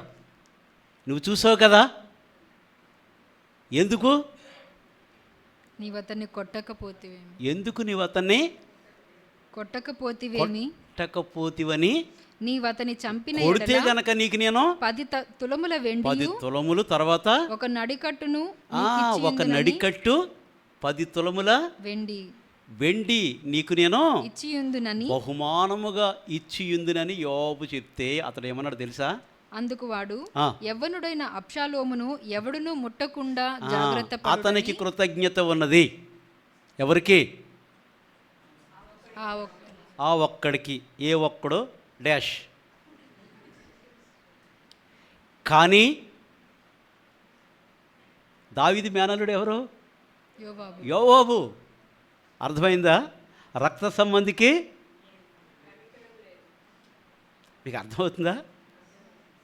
యోవాబుకు మాత్రం ఏలాడితే మాత్రం నీవు గురి చూసి కొడితే నీకు 10 తులములు వెండి, నా చేతుకున్నటువంటి ఒక కడియం తీసి నీకు ఇద్దిని కాదంటే అతను ఏమన్నాడు చూసారు? ఏమన్నాడు? యవ్వనుడైన అబ్షాలోమును ఎవడునూ ముట్టకుండా జాగ్రత్త పడుడని రాజు నీకును అభిషేకిని ఇత్తయికిని ఆజ్ఞనిచ్చుచుండగా చెప్పాడు కదా. మేమంటే బచ్చగాళ్ళు, మీరైతే పెద్ద లీడర్లు కదా, మీ ముగ్గురు చెప్పడం నేను చెప్పింది అర్థమవుతుందా లేకపోతే ఏదోలా ఉందా? నొదరొచ్చిన వాళ్ళు చేతులు ఎత్తలేతే. ఇత్తయి, యోవాబు, అభిషేక్, మీ ముగ్గురికి రాజుగారు మాకు చెప్పలేదు, మీ ముగ్గురిని పక్కకు పిలిచి నా కుమారుడు అబ్షాలోము మీద కొంచెం దయ చూపించండి, అని రిక్వెస్ట్ చేసుకున్నాడు. అయితే లోపల ఎలా ఉన్నాడండి? మండుతున్నాడు. మామూలు మంట కాదు, బుస్సమని పొగలు వచ్చేస్తున్నాడు అన్నమాట. అయితే రాజుగారు మీకు చెప్పాడు కదా, రాజు ఆజ్ఞనిచ్చాడు కదా మీ ముగ్గురికి. ఆజ్ఞనిచ్చుచుండగా నేను వింటిని, 1000 తులముల వెండి నా చేతిలో పెట్టినను ఏమన్నాడండి? రాజకుమారుని నేను చంపను. ఓరి నీ 10 తులములు కాదు, 10 ఎక్కడ 1000 ఎక్కడ చెప్పండి. ఎన్ని టైమ్స్? 100 టైమ్స్. మామూలుగానా? ఆశించాడా ఒక్కడో? ఆశించాడా? మనమైతే గ్యాహేజీ బ్రదర్స్ సిస్టర్స్ అయిపోతాం. ఇప్పుడే పలానా ప్రాంతం నుంచి వచ్చారు రాజుగారి దగ్గర, ఎలీషా గారి దగ్గరికి, శిష్యులు వచ్చే వాళ్ళకి భోజనం పెడతాకి ఏమీ లేదు ఆయన పరిగెత్తుకెళ్ళి నయమాన్ దగ్గర. ఆయన ఏమన్నాడు? బాబు అవునా, అయ్యో అయ్యో ఇంకెంత కావాలో తీసుకు అన్నాడు. తీసుకొచ్చి ఇంట్లో పెట్టేసి స్తోత్రం స్తోత్రం అని తిరుగుతున్నాడు అక్కడ. ఎలీషా ఏమన్నాడు? నా మనసు నీతో. దేవుని మనసును మనం ఎప్పుడు కూడా, నీవు నాకు 1000 తులముల వెండి ఇచ్చినను, 1000 తులముల వెండి ఇచ్చినను రాజకుమారుని నేను చంపను. రాజకుమారుని మాత్రం నేను చంపను అన్నాడు. మోసము చేసి నేను అతని ప్రాణమునకు ముప్పు తెచ్చిన ఎడల అది రాజునకు తెలియకపోదు. ఏదో ఒక దినాన్న రాజుకు తెలుస్తుంది. అయితే నేను చెప్తున్నాను, రాజుకు తెలుస్తుంది. రాజుగారు ఎవరి పని చేశారంటే, పలానా ఒక్కడెవడో వెలుసానంటే తీసుకురండి అంటాడు. యోబుడి సంగతి చూడు, యోబు చంపుతాడు మళ్ళీ. మీకు అర్థమైందా? ఇక్కడేమో చక్కకుండా అక్కడికి వెళ్ళేటప్పటికి అదే ఆ ఒక్కడిని యోబు చేత చంపిస్తాడు దావీదు. ఈ తిప్పలు నాకు ఎందుకు, రేపొద్దు నువ్వే కదా నన్ను చంపేది, రాజుగారు వేసేయమంటే వేసేస్తారు కదా. సౌలుని చంపానని చెప్పి అమ్మాయి దగ్గర వచ్చాడు ఒకడు. దావీదు ఏదో బహుమానం ఇస్తాడు. అయ్యో యెహోవా అభిషేకం ఎందుకు చంపావు నువ్వు, ఈయన వేసేయండి అన్నాడు. నీకు అర్థమైందా? ఇదంతా నాకు ఎందుకని అవి ఒక్కడేమన్నాడో, నువ్వు 1000 తులముల వెండి ఇచ్చినను నేను మాత్రము రాజకుమారు నేను చంపను. మోసం చేసి నేను అతని ప్రాణమునకు ముప్పు తెచ్చిన ఎడల అది రాజునకు తెలియకపోదు. రాజు సన్నిధిని నీవే నాకు విరోధి వగుదు. అది అప్పుడు నువ్వే యోబు బ్రదర్ మీరే నాకు విరోధి. ఆ రోజుని ఎందుకు చంపవురా, ఇటుదిరా అని చెప్పండి వేసేస్తారు. ముందే తెలివిగా ఏం చేశాడు? రాజు ఎదురు నిలబడ్డప్పుడు నువ్వే సైన్యాధిపతి కూడా నీకు అప్పచెప్తాడు, నువ్వే నన్ను కథం చెప్తా, ఈ తిప్పలు నాకెందుకు అని ఏం చేశాడండి? తప్పించుకున్నాడు అని యోవాబుతో అనగా, యోవాబు నీవు చేయి వరకు నేను కాచుకొని ఉందునా. ఏమంటాడండి? యోవాబు పగ చూసారా? అసలు నువ్వు చేసేంత వరకు నేను కాచుకొని ఉంది, నువ్వు చేయకపోతే నేను ఏమనుకుంటున్నావు అని చెప్పి ఏమంటున్నాడండి? నేను నీవు చేయి వరకు నేను కాచుకొని ఉందునా. ఎందుకు ఆగాలి? అసలే నాకు ఎప్పుడు చెప్పండి రగిలిపోతున్నాడు, ఊగిపోతున్నాడు. నువ్వు చేయి వరకు నేను కాచుకొని ఉందునా. ఏంట్రా నీకు 1000 తులలు ఇచ్చినా ఎంత ఎగురుతున్నావు అసలు నాకు అని చెప్పి ఏం చేశాడండి? నేను కాచుకుందునని అని చెప్పి 3 బాణములు చేత పట్టుకొని పోయి మస్తకి వృక్షమున వ్రేలాడుచు ఇంకను ప్రాణముతోనున్న. ఎన్ని బాణాలు అంటండి? 3 బాణములు. 3 బాణాలు తీసుకుని అప్పటికే కొర ప్రాణంతో పాపం వేలాడి కొర ప్రాణంతో మూలుగుతూ ఉన్నాడు. దొంగల చేతులు యెరూషలేము యెరికోకి వెళ్ళినోడు పడ్డాడు చూసారా, కొర ప్రాణంతో. అట్లాగా ఆయన కింద పడ్డాడో, ఈయనేం భూమికి ఆకాశానికి మస్తకి వృక్షం మీద ఆయన ఏం చేస్తానంటే వేలాడుతూ ఉంటే కొర ప్రాణంతో గిజా గిజా గిజా కొంచెం గాడిదేం ఎప్పుడు వెళ్ళిపోయింది. అది కొట్టుకుంటూ ఉంటే 3 బాణాలు తీసుకెళ్ళి చూసి ఎక్కడ కొట్టాడండి? అబ్షాలోము యొక్క గుండెకు గురిపెట్టి. ఎక్కడ కొట్టాడండి? గుండెకి గురి కొడతామంటే ప్రాణం ఇంకెలా ఉంటుందో చూడండి.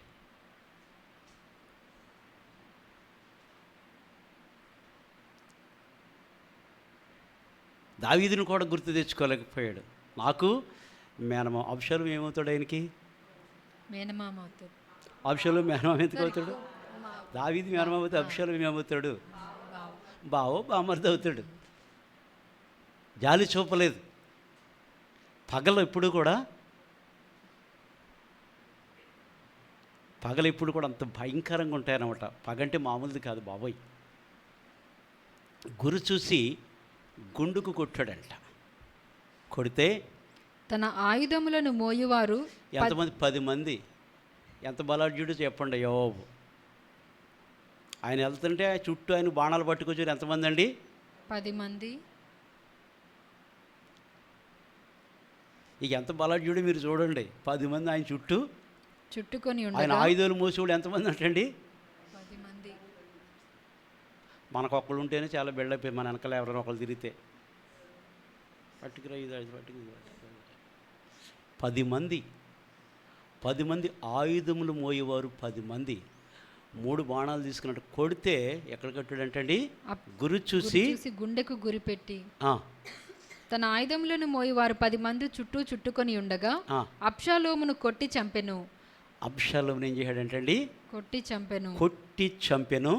అప్పుడు జనులను ఇక హతము చేయక అయిపోయింది. ఇంకా ఎవరైతే రాజుకు వ్యతిరేకంలో అబ్షాలోమును చంపేశాం అని చెప్పి ఇంకా ఇంకే గొడవద్దు, మనం గెలిచేసామని చెప్పి సౌలు యోబు ఏమంటున్నాడో, యుద్ధం లేదు ఏం లేదు, ఆపేయండి ఇంకా మీకంతా ఈరోజు మీకు చెప్పండి.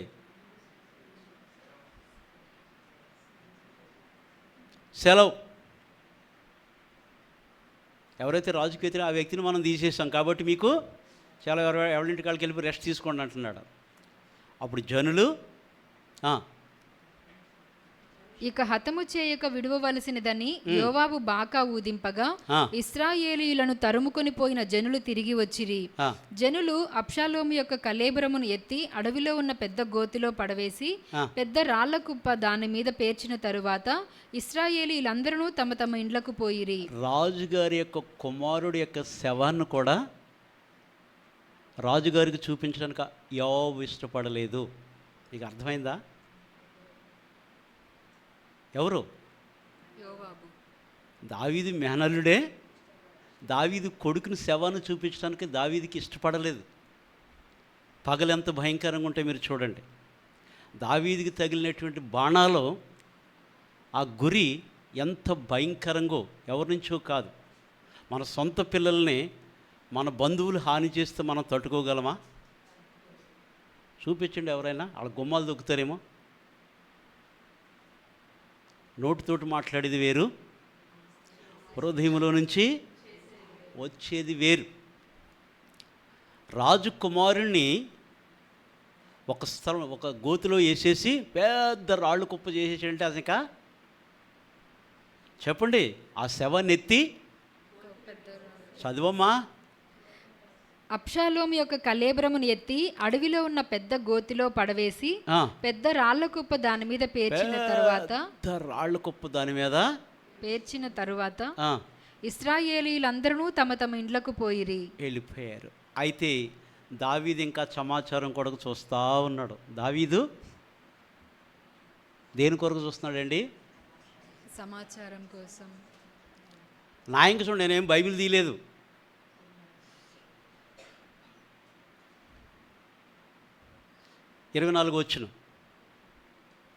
దావీదు 2 గుమ్మముల మధ్యను దావీదు యుద్ధ చెప్పారు కదా, నీవు పట్టణంలో నిలిచియుండు, లేకపోతే నీవు మా కొరకు ఎదురు చూడు, మేము యుద్ధం చేసుకుని వస్తాం, నువ్వు మాతో రావద్దన్నారు కదా. దావీదు ఇంకా సమాచారం కొడకంటే 2 గుమ్మముల మధ్య నడువులో కూర్చుని ఉన్నాడంట. మీరు ఊహించండి దావీదు ఎట్లా కూర్చున్నాడు. మనం అయ్యేంటి సీరియల్ ఇలా వస్తుంటే మనకు అర్థమవుతుంది హీరో వచ్చాడు, విలన్ వచ్చాడు. మనం అందులోంచి వచ్చినవే కదేంటి అందరం. ఏ టైంకి ఎప్పుడు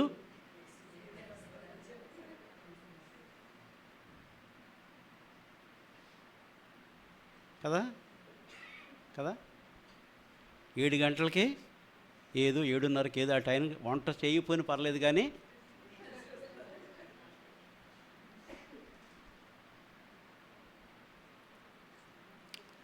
దావీదు ఆ యొక్క 2 గుమ్మముల నడువుల మధ్యలో కూర్చొని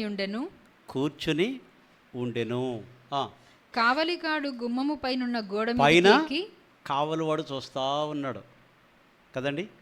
కోటలో మనం చూస్తూ ఉంటాం కదా, రాజుగారు లోపల ఉంటే పైన సెక్యూరిటీ ఎప్పుడు 24 గంటలు ఎప్పుడు కూడా ఉంటున్నాడు. అయితే 29 వచ్చిన అన్నీ వద్దు, 29 వచ్చిన చదవండి. రాజు బాలుడగు అబ్షాలోము క్షేమముగా ఉన్నాడా? చూసారా తండ్రి హృదయం, మీకు అర్థమైందా? అక్కడేమో యోబు చంపేసి గోతులో పడేసి పెద్ద రాళ్ళు కుప్పేసి వచ్చేసాడు.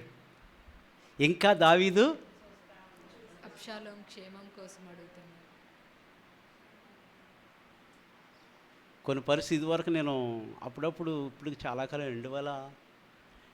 2009లో 2010లో విజయవాడలో ఒక సంఘటన జరిగింది. ఆ పాప పేరు వైష్ణవి, చిన్న పాప కదా, చిన్న పాప. ఆయనకి ఇద్దరు భార్యలేమో ఏదో ఆస్తి విషయంలో ఆ పాపని బట్టీలో వేసేసి కాల్చేశారు, ఎవ్వరికి తెలియకుండా. ఆఖరికి ఎక్కడికి వెళ్ళిపోయింది ఎక్కడ ఎంక్వైరీ అంత చేసి ఆఖరికి ఉంగరం దొరికింది. ఆ అమ్మాయిది బట్టీలో ఉంగరం దొరికింది, కాలిపోయింది, ముద్ద అయిపోయింది. పట్టుకున్న తర్వాత ఆ సంఘటన చూసుకు తండ్రి కావచ్చు హార్ట్ అటాక్ వచ్చి చనిపోయినట్టున్నాడు. ఏదో జరిగింది అప్పుడు, చాలా కాలం వచ్చింది అది. అటువంటి భయంకరమైన సంఘటన. వాళ్ళ ఇంకొక ఆమె తమ్ముడు వాళ్ళ కలిపి ఆస్తి కొరకు చేసేస్తారు. ఆయన ఆస్తి అడిగితే ఇద్దును కదా, ఎందుకు ఇంతగా చేసి ఆస్తి కొరకు. దావీదుకి ఈ విషయం తెలియక ఇంకా నా కుమారుని దయచూపమన్నాను కదా అని లోపల ఎలా ఉన్నదంటే అండి, అబ్షాలోము మీదే ఉంది మనసంతా.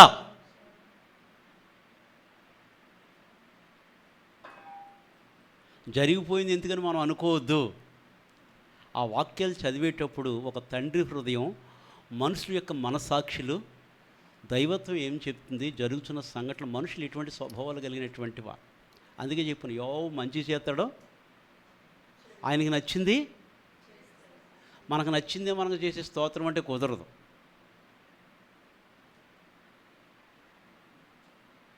అది దేవునికి ఉపయోగం ఉండదు. మనుషులకు ఉపయోగపడవచ్చేమో కానీ దేవునికి ఉపయోగం ఉంటుందా?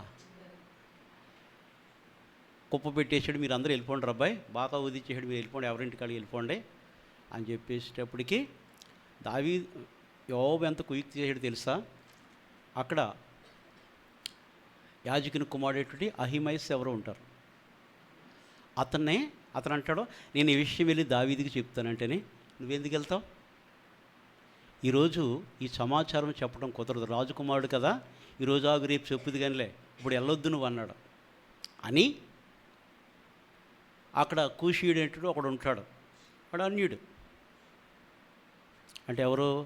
నల్లనివాడు, ఒక బానిస అనుకోండి, ఒక బలాఢ్యుడు అనుకోండి. వాడిని అంటాడు, నువ్వు వెళ్ళి సమాచారం చెప్పు అంటాడు. పాపం కూషీయుడు, ఎందుకంటే రాజుగారికి న్యూస్ చెప్పేటప్పుడు సడన్గా కోపం వచ్చి ఎదురుకుండా ఉండి నేసేంటర్ అంటాడేమో, అదో భయం. అందుకని ఆ యొక్క అహిమైస్ వెళ్ళనివ్వకుండా ఎవరిని పంపించాడు? యోబు. ఇక్కడ కోపం వస్తే ఏం చేస్తారు రాజుగారు? నాకే ఈ సమాచారం తీసుకొస్తావా అని రగిలిపోయి ఏం చేస్తాడో చంపేయమంటారు. కాబట్టి న్యూస్ అవటం ఎందుకు, ఆడి సత్తాడని చెప్పి. యోబు ప్లాన్ అది. కుయుక్తి, స్వార్థం. రాజుగారు మాట విన్నాడా? రాజుగారు ఏం చెప్పాడు? నా నిమిత్తము అబ్షాలోము మీద మీరు దయ చూపించండి అని బ్రతిమాలాడు పక్కకు పిలిచి.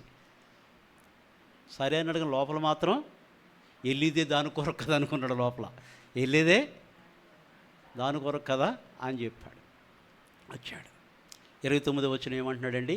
18:29 2వ సమయంలో రాజు బాలుడగు అబ్షాలోము క్షేమముగా ఉన్నాడా అని అడుగగా, చూసారా తండ్రి యొక్క హృదయం తరుగుతున్నప్పుడు కూడా ఏమంటున్నాడండి? బాలుడగు అబ్షాలోము క్షేమముగా ఉన్నాడా, నా కుమారుడు అబ్షాలోము క్షేమముగా ఉన్నాడా అన్నాడు అని అడుగగా, అహిమయస్సు యోవాబు రాజసేవకుడునైన నీ దాసుడకు నన్ను పంపినప్పుడు. అహిమయస్ ఏమంటాడండి? యోవాబు రాజసేవకుడనైనా నీ దాసుడునగు నన్ను పంపినప్పుడు గొప్ప అల్లరి జరుగుట నేను చూచితిని గాని అది ఏమైనది నాకు తెలిసినది కాదని చెప్పెను. అప్పుడు రాజు, నీవు ప్రక్కకు తొలగి నిలిచి ఉండమని. సమాచారం సరిగా లేదు కానీ పక్కకుండు, ఏదేదో చెప్తున్నా కన్ఫ్యూజ్గా చెప్తున్నా, ఇంత చెప్పమంటే ఇంత చెప్తున్నాడు అన్నట్టు నువ్వు పక్కకు తొలగి నిలిచి ఉండమని చూస్తా ఉన్నాను. వానికి ఆజ్ఞనియ్యగా ఆ. వాడు తొలగి నిలిచెను. ఆ. అంతలో కూషి వచ్చి, ఆ. నా ఏలినవాడా రాజా. వెంటనే వచ్చాడు. ఎవరండి? కూషి, ఏలినవాడా నా రాజా, నేను నీకు శుభ సమాచారము తెచ్చి తిని, ఆ.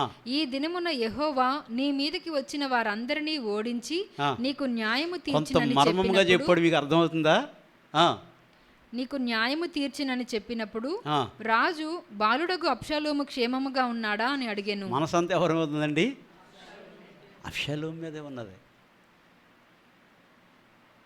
క్షేమంగా ఉన్నాడా అంటే ఏమంటున్నాడు? అందుకు కూషి చెప్పినదేమనగా, ఆ. నా ఏలిన వాడవును రాజువు నగు నీ శత్రువులను నీకు హాని చేయవలనని నీ మీదకి వచ్చిన వారందరూ ఆ బాలుడున్నట్టుగానే ఉందురుగాక.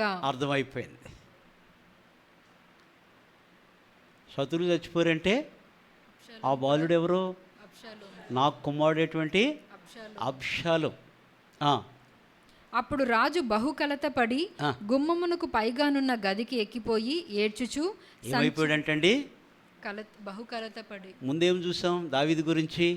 దావీదు ఎటువంటి వాడు? బలాఢ్యుడు. సింహపు గుండె వంటి వాడు, పిల్లలు పోగొట్టుకున్న ఎలుకబంటు. మనసు ఏ రీతిగా రేగి ఉంటుందో ఆ రీతిగా కోపముతో ఉన్నటువంటి వాడు, సింహమును ఎలుకబంటును చీల్చినటువంటి వాడు.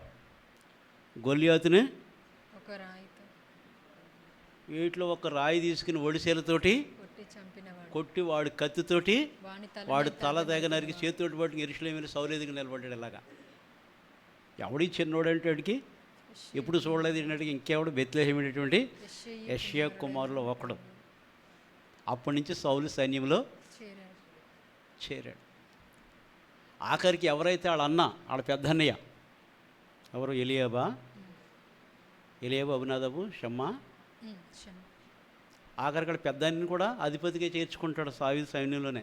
వాళ్ళ అన్నయ్యనే తిట్టినోడినే, ఎందుకు వచ్చారు అన్నవాడినే రానా సైన్యంలో చేరంటాడు.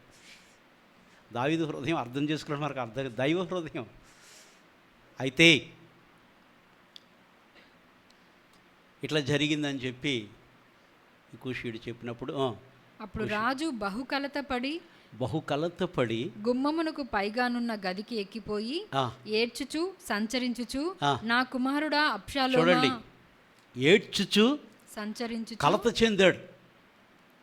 అంతకుముందు ఆయన గురించి సాక్షి, మాలో 10,000 మందితో నీవు సాటి, మేము సగం మంది చచ్చిపోయినా కానీ మమ్మల్ని ఎవడ కూడా పురుగులు తీసినట్టు వదలబడేస్తారు. అంతేనా? కదండి. పనికిరాని సేవలను ఉస్మానియాలో గాంధీలు ఏం చేస్తారో చూసారు మీరు? మార్చిలో ఎప్పుడన్నా చూస్తే మీకు నిద్ర పడదు.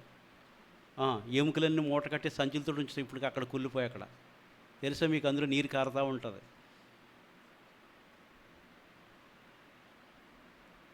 మీరు చూడలేదేమో, ఎవరో మార్చురు చూస్తే నిద్ర పడదు, ఇంకా మామూలుగా ఉండదు. ఇప్పుడు రక్తం నీరు కారినట్టు కారుతూ ఉంటుంది. చచ్చిపోయిన సేవాలి, యాక్సిడెంట్లు అయినాయి, ఎవరో తెలియక ఏంటో తెలియక మూటలు ఉంటాయి అక్కడ. డబ్బులు ఉన్నాడు మా సేవమని తీసుకెళ్తే అదేదో పోస్ట్ మార్టం చేస్తారు తప్ప అక్కడే ఎముకలు సంచుల్లో పెట్టి బస్తాల్లో. కోడి ఎముకలు ఎలా ఉంటాయి? కోడి చెత్త తీసేతాయి, అలా ఉంటాయి అక్కడ కూడా. మాలో 10,000 మందితో నీవు సాటి, మాతో యుద్ధానికి నువ్వు రావద్దు, నువ్వు నిలిచిండు మాకు సలహా అన్నటువంటి వారు. ఆ మాట అంటే దావీదు కలత చెంది, అప్పుడు వరకు పాపం 18 మనం చూసినప్పుడు 2 గుమ్మముల మధ్య నడవలో కూర్చుని ఎదురు చూస్తూ ఉన్నాడు, ఏ సమాచారం వస్తుందా అని. వచ్చాడు, కూషి తీసుకొచ్చిన సమాచారం విన్నాడు. విని ఇట్లా జరిగింది రాజు అంటాడు. వెంటనే రాజు కలత చెంది ఏం చేశాడంటండి? గుమ్మములకు పైగానున్న గదికి ఎక్కాడు. ఎక్కిపోయి ఏడ్చుచు సంచరించుచు, ఇక అతను ఓదార్చేవారు లేరు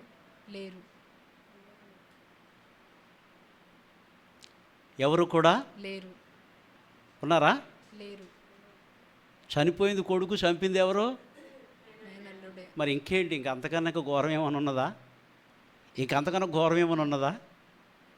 సొంత ఇంటి వారే శత్రువులు. అహితోపేలు తెలుసు కదా? తెలీదా మీకు? తెలుసు అంకుల్. అహితోపేలు కుట్ర చేసాడంటే ఇక మామూలుగా ఉండదు. అబ్షాలోముకి కుట్రలో అహితోపేలు చేరాడంటే దావీదు ఇంకా అర్థమైపోయింది. ఇక అహితోపేలు చేరాడంటే ఇంకా అది ఎక్కువ మంట ఎక్కువ అవుతుంది తప్ప. అహితోపేలు యొక్క ఆలోచన నెరవేరలేదని చెప్పి ఇంటికి వెళ్ళిపోయి ఇల్లు చక్కబెట్టుకుని ఊరేసుకుని చచ్చిపోయాడు. అంటే నా ఆలోచనే ఇంక నేను బతకడం ఎందుకని చచ్చిపోయాడు అనమాట. అంత భయంకరం అహితోపేలు. అహితోపేలు దావీదు యొక్క మంత్రి. అతడు బెత్షెబాకి తాత ఏదో అవుతాడు.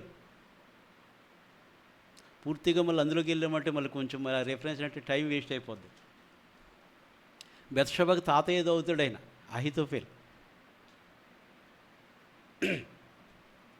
అయితే కలత చెంది అబ్షలోమా చదువమ్మా, నా కుమారుడా అబ్షాలోమా, నా కుమారుడా అబ్షాలోమా, నా కుమారుడా అబ్షాలోమా అని కేకలు వేయచ్చు. అయ్యో నా కుమారుడా. గుండెలు కొట్టుకుంటున్నాడండి. ఏం చేస్తున్నాడండి? హృదయం పగిలిపోయింది. ఆ దినాన్నైతే తన చుట్టూ ఉన్నటువంటి 400 ప్రజలు వారి భార్యలను బట్టి సిక్లగ్ పట్టణం తగలబెట్టబడటం చూసి మొదటి సమయంలో 35 మనం చదివినప్పుడు ఏడు శక్తిలేక బిగ్గరగా ఏడ్చి దావీదు మీద కోపం ఏమో చూపించారంటే రాళ్ళతోటి సన్మానం చేయాలని వచ్చారు. రాళ్ళతోటి కొట్టి దావీదును చంపాలని చూశారు, విసిగిపోయే వాళ్ళం. అయితే వారిని బట్టి కాదు, దావీదు తన దేవుడైన యెహోవాను బట్టి ధైర్యము తెచ్చుకుని దేవుడే తప్ప. అందుకే ఒకటి పూర్తి, దిక్కులేనోడికి దేవుడే దిక్కు అంటారు. దిక్కునోడికి మనుషులే దిక్కు, దిక్కులేనోడికి దేవుడే దిక్కు. ఇక అంతే, ఆయన ఉంటే ఇంకా ఏది అవసరం లేదు. కాబట్టి అటువంటి దావీదు ఇప్పుడు ఏం చేస్తానంటండి? ఏడ్చుచు దుఃఖిస్తూ, నా కుమారుడా అబ్షాలోమా, నా కుమారుడా అబ్షాలోమా అని కేకలు వేయచ్చు. అయ్యో నా కుమారుడా, నీకు బదులుగా నేను చనిపోయిన ఎడల ఎంత బాగుండు. ఏం కోరుకుంటున్నాడండి? నీకు బదులుగా నేను చనిపోయిన ఎడల. ఎవరైనా తండ్రుల ముందు లేకపోతే తల్లుల ముందు బిడ్డలు చనిపోతే ఎవరైనా తట్టుకుంటారా? నాకన్నా ముందు నా పిల్లలు చచ్చిపోతే బాగుండి ఎవడు అనుకోడు. దుర్మార్గుడు కూడా అనుకుంటాడా? దొంగతనం చేసే నీడికి ఏదో సంపాదించిన వెళ్ళిపోవాలనుకుంటాడు దొంగడు. అవునా కదా? ఏంటి నా చాలా సీరియస్గా చూస్తున్నారు? ఎవరు కూడా తనకు ముందుగా పిల్లలు చనిపోవాలనుకోరు. అంతే కదా. నీకు బదులు నేను చనిపోయిన ఎడల ఎంత బాగుండును అనుకున్నాడట. నా కుమారుడా అబ్షాలోమా, నా కుమారుడా అని ఏడ్చుచూ వచ్చెను. అది తండ్రి హృదయం అలాగుంది. చనిపోతే బాగుండును అనుకున్నాడు. కానీ సృష్టికర్త అనేటువంటి దేవుడు మన పాపను ఆయన చనిపోయాడు. గుర్తుపెట్టుకోవాలి మనం. సృష్టికర్త దేవుడు నా పాపముల నిమిత్తం చనిపోయాడు. మనము చావవలసిన స్థానంలో ఆయన చనిపోయి తన ప్రాణం పెట్టాడు. అందుకే దేవుడు గొప్పవాడు. ఎవరైనా తిరిగి అక్కడికి రావాల్సిందే. చాలామంది అంట ఊరుకు పోవు త్రోవ ఎరిగిన వారై బుద్ధిహీనులు తమ ప్రయాసం చేత ఆయాసపడతారు. అర్థం కాదు, ఆయాసపడతారంట. ఊరుకు పోవు త్రోవ ఏది? మన భాషలో ఊరు పరలోకం. ఊరు పొమ్మంటుంది, అంటారు. తెలీదా మీకు? అయ్యి తెలిసి నా చేత చెప్పించాలని కదా. ఊరుకు పోవు త్రోవ ఎరిగిన వారే బుద్ధిహీనులు తమ ప్రయాసం చేత ఆయా. ఊరుకు పోవు త్రోవ ఏది? అది మన పొరుగురు ఎక్కడుంది? మన పౌరస్థితి పరలోకమందు ఉన్నది. మనకిక్కడ ఏమీ లేదు. మనం ఇక్కడ యాత్రికులను పోతా ఏమీ తీసుకెళ్ళం. నీ ముక్కుల్లో కూడా లాగేసుకుంటారు. నీ సొవ్వుల్లో, నీ ముక్కుల్లో. బాగున్నదనుకోండి, ఇది నీకు అది నాకు, ముందే ఓటాలు వేసుకుంటారు. వేసుకోరా? తేడా వస్తే మాట్లాడుకోవటం మానేస్తారు. నీకే ఎక్కువ వచ్చింది, నాకే ఎక్కువ వచ్చింది. అట్లాగా అబ్షాలోము నీకు బదులు నేను చనిపోయిన ఎడల ఎంత బాగుండును. ప్రభు మనస్థానంలో ఆయన చనిపోయాడు. చనిపోతే బాగుండును అనుకున్నాడు. కానీ దావీదు చనిపోయాడా? ఆఖరికి ఆయన ముగింపు మనం చూస్తాం కదా. సర్వలోకులు పోవు మార్గం నేను కూడా వెళుతున్నాను, సొలొమోనా జాగ్రత్తగా ఉండు అన్నాడు. అంతే, ఎవరిది ఏమీ చెప్పలేం అన్నాడు. కానీ తండ్రి హృదయం చూపించాడు. నిజమైన తండ్రి, పరలోకపు తండ్రి మన కొరకైనా ప్రాణం పెట్టాడు, ప్రాణమే పెట్టేశాడు ఆయన. కాబట్టి తండ్రి ప్రేమ చాలా. గత వారం మనం వినలేదా, దొంగతనము, హత్య, నాశించాడు, మరి దేనికి? అయితే ఆయన ఎందుకు వచ్చాడంటండి?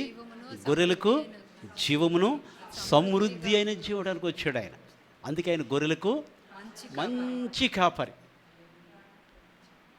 ఆ గొర్రెల కొరకైన తన ప్రాణము పెట్టినటువంటి గొప్ప దేవుడు. హల్లెలూయా. మనం చూస్తాం బాప్తిస్మిచ్చి యోహాను గురించి ఎన్ని ప్రసంగాలు చేసి ఎంతమందిని రక్షించాడు ఆయన. మీకు ఎవరికైనా తెలిస్తే చెప్పండి. దేవునికి ఒక సాక్షిగా వచ్చాడు. ఆయనక స్వరము వినిపింపచే అరణ్యములో కేకవేయొకని శబ్దముగా దేవుని వాయిస్ని వినిపింప చేయడానికి వచ్చాడు ఆయన. ఆయన ప్రసంగం మామూలుగా కాదు, కత్తులే.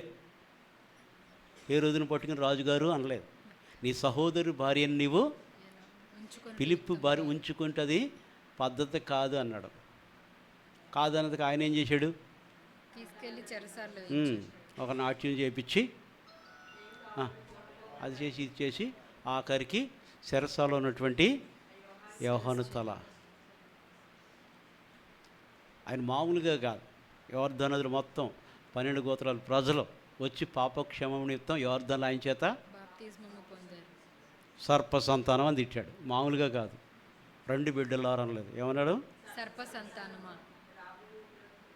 అది ఆయన ప్రసంగం అది అన్నమాట. ప్రభుకు కూడా అది పెద్ద ఏం చేయలేదు ఆయన. సింపుల్లో ఆయన తగ్గించుకున్నది ఏంటంటే, ఆయన చెప్పులు వారు విప్పుటకు కూడా నేను అదిగో లోక పాపను మోసుకుని పో దేవుని గొర్రె. ఏంటది గుయ్యమంటుంది?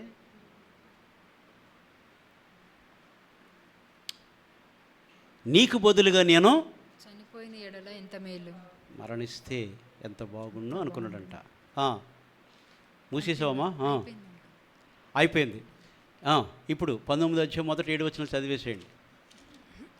రాజు తన కుమారుని గూర్చి దుఃఖించుచు ఏడ్చుచున్నాడను సంగతి ఆ దినమున జనులందరూ విని యుద్ధమందు సిగ్గుతో పారిపోయిన జనుల వలె వారు నాడు దొంగ నడకలతో వచ్చి పట్టణంలో వెనకాల పెట్టుకుని ఎక్కడికి వచ్చారు?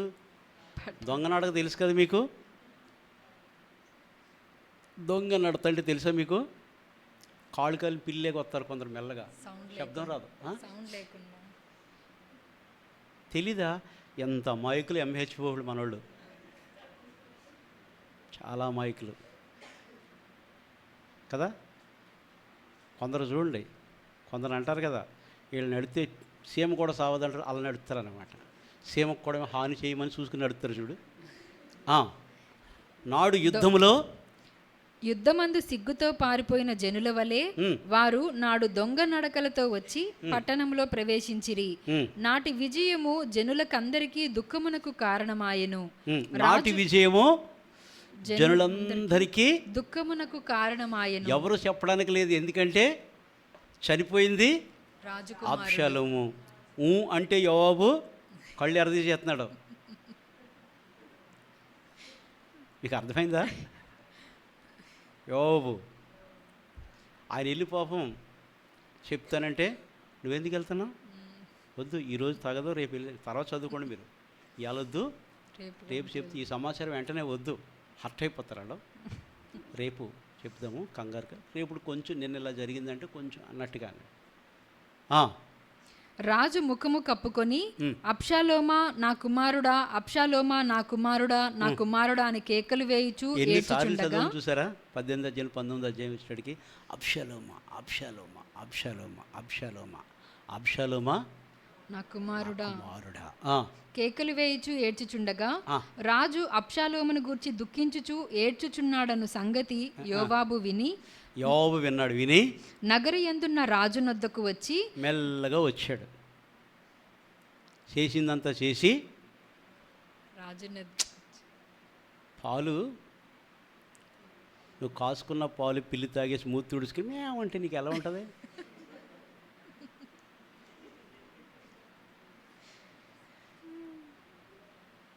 ఏంటిలా చెప్తున్నాడు అనుకుంటున్నారా? అంతే కదా, నువ్వు కాసుకున్న పాలు దొంగ పిల్లి కర్రేదంటావు నువ్వు అనవా? అబ్బా రండి పిల్లి గారు ఇంకొక లీటర్ ఉన్నాయి ఇస్తానంటావా? ఏమన్నాడండి?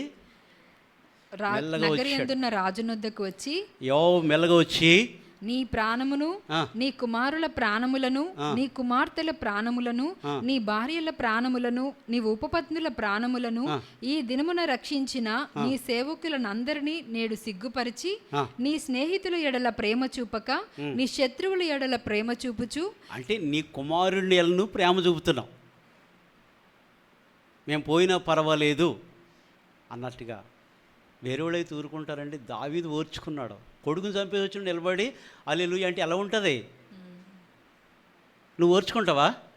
నీ కొడుకుని చంపాడు ఎదురుకుండా వచ్చి నీకు ఎలా ఉంటావు? లోపలికి వెళ్ళి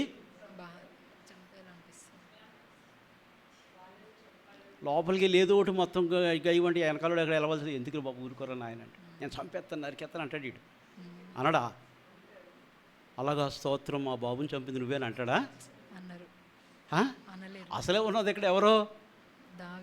సింహం. సింహపు గుండె లాంటి వాడు కూడా వణుకుపోతారు దావీదును చూస్తే. అటువంటి దావీదు ముందు యోవ వచ్చి, పైగా అక్క కొడుకు మేనలుడు. దావీదు హృదయం ఎట్లా ఉన్నది ఒక్కసారి మీరు ఆలోచించండి, ఎంత షేక్ అయి ఉంటుందో. చంపేసి వచ్చి తన కొడుకుని చంపేసి తనకు దక్కకుండా కుప్పేసేసి కదండి, ఒక పెద్ద కుప్ప, ఆ కళేబరంని ఎత్తి, అంతే కదా. రాజుల సమాధులు ఆ రీతిగా పెడితే ఎలా ఉంటుందండి పరిస్థితి? రాజుగారు కుమారుడు ఎక్కడికి వెళ్ళాలి? సామాన్యుల సమాధుల్లోకి వెళ్తారా? రాజుల సమాధులు నువ్వు ఎంతైనా అక్కడికి వెళ్ళవలసింది వద్దా? వెళ్ళాలి కదా. రాజులకు ప్రత్యేకమైనటువంటి సమాధులు ఉంటాయి. రాజులు అంటే మాటలండి, మన బూడిద రాజులు కాదు.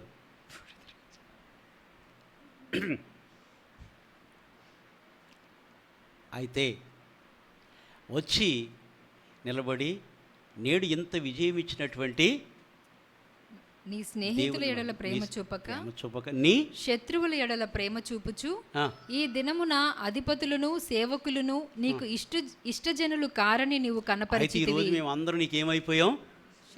ఇష్టం కాదన్నమాట. నీ కొడుకే నీకు ఇష్టం అన్నమాట అని అసలే బాధపడే వ్యక్తిని ఇంకా పెద్ద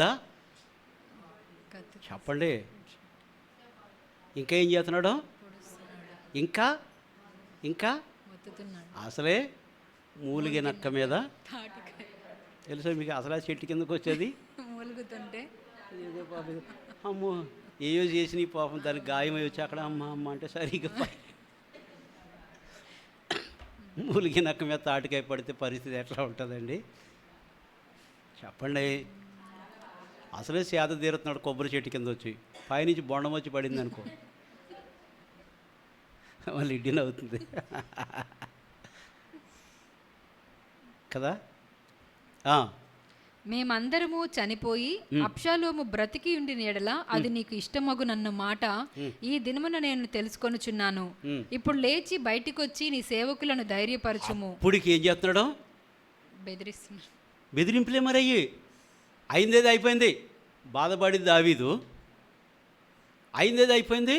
ఇప్పుడు వచ్చి మొగం తుడుచుకుని వచ్చి అందరూ బాగున్నారా అన్నమంటున్నాడు పోపు గారిలాగా.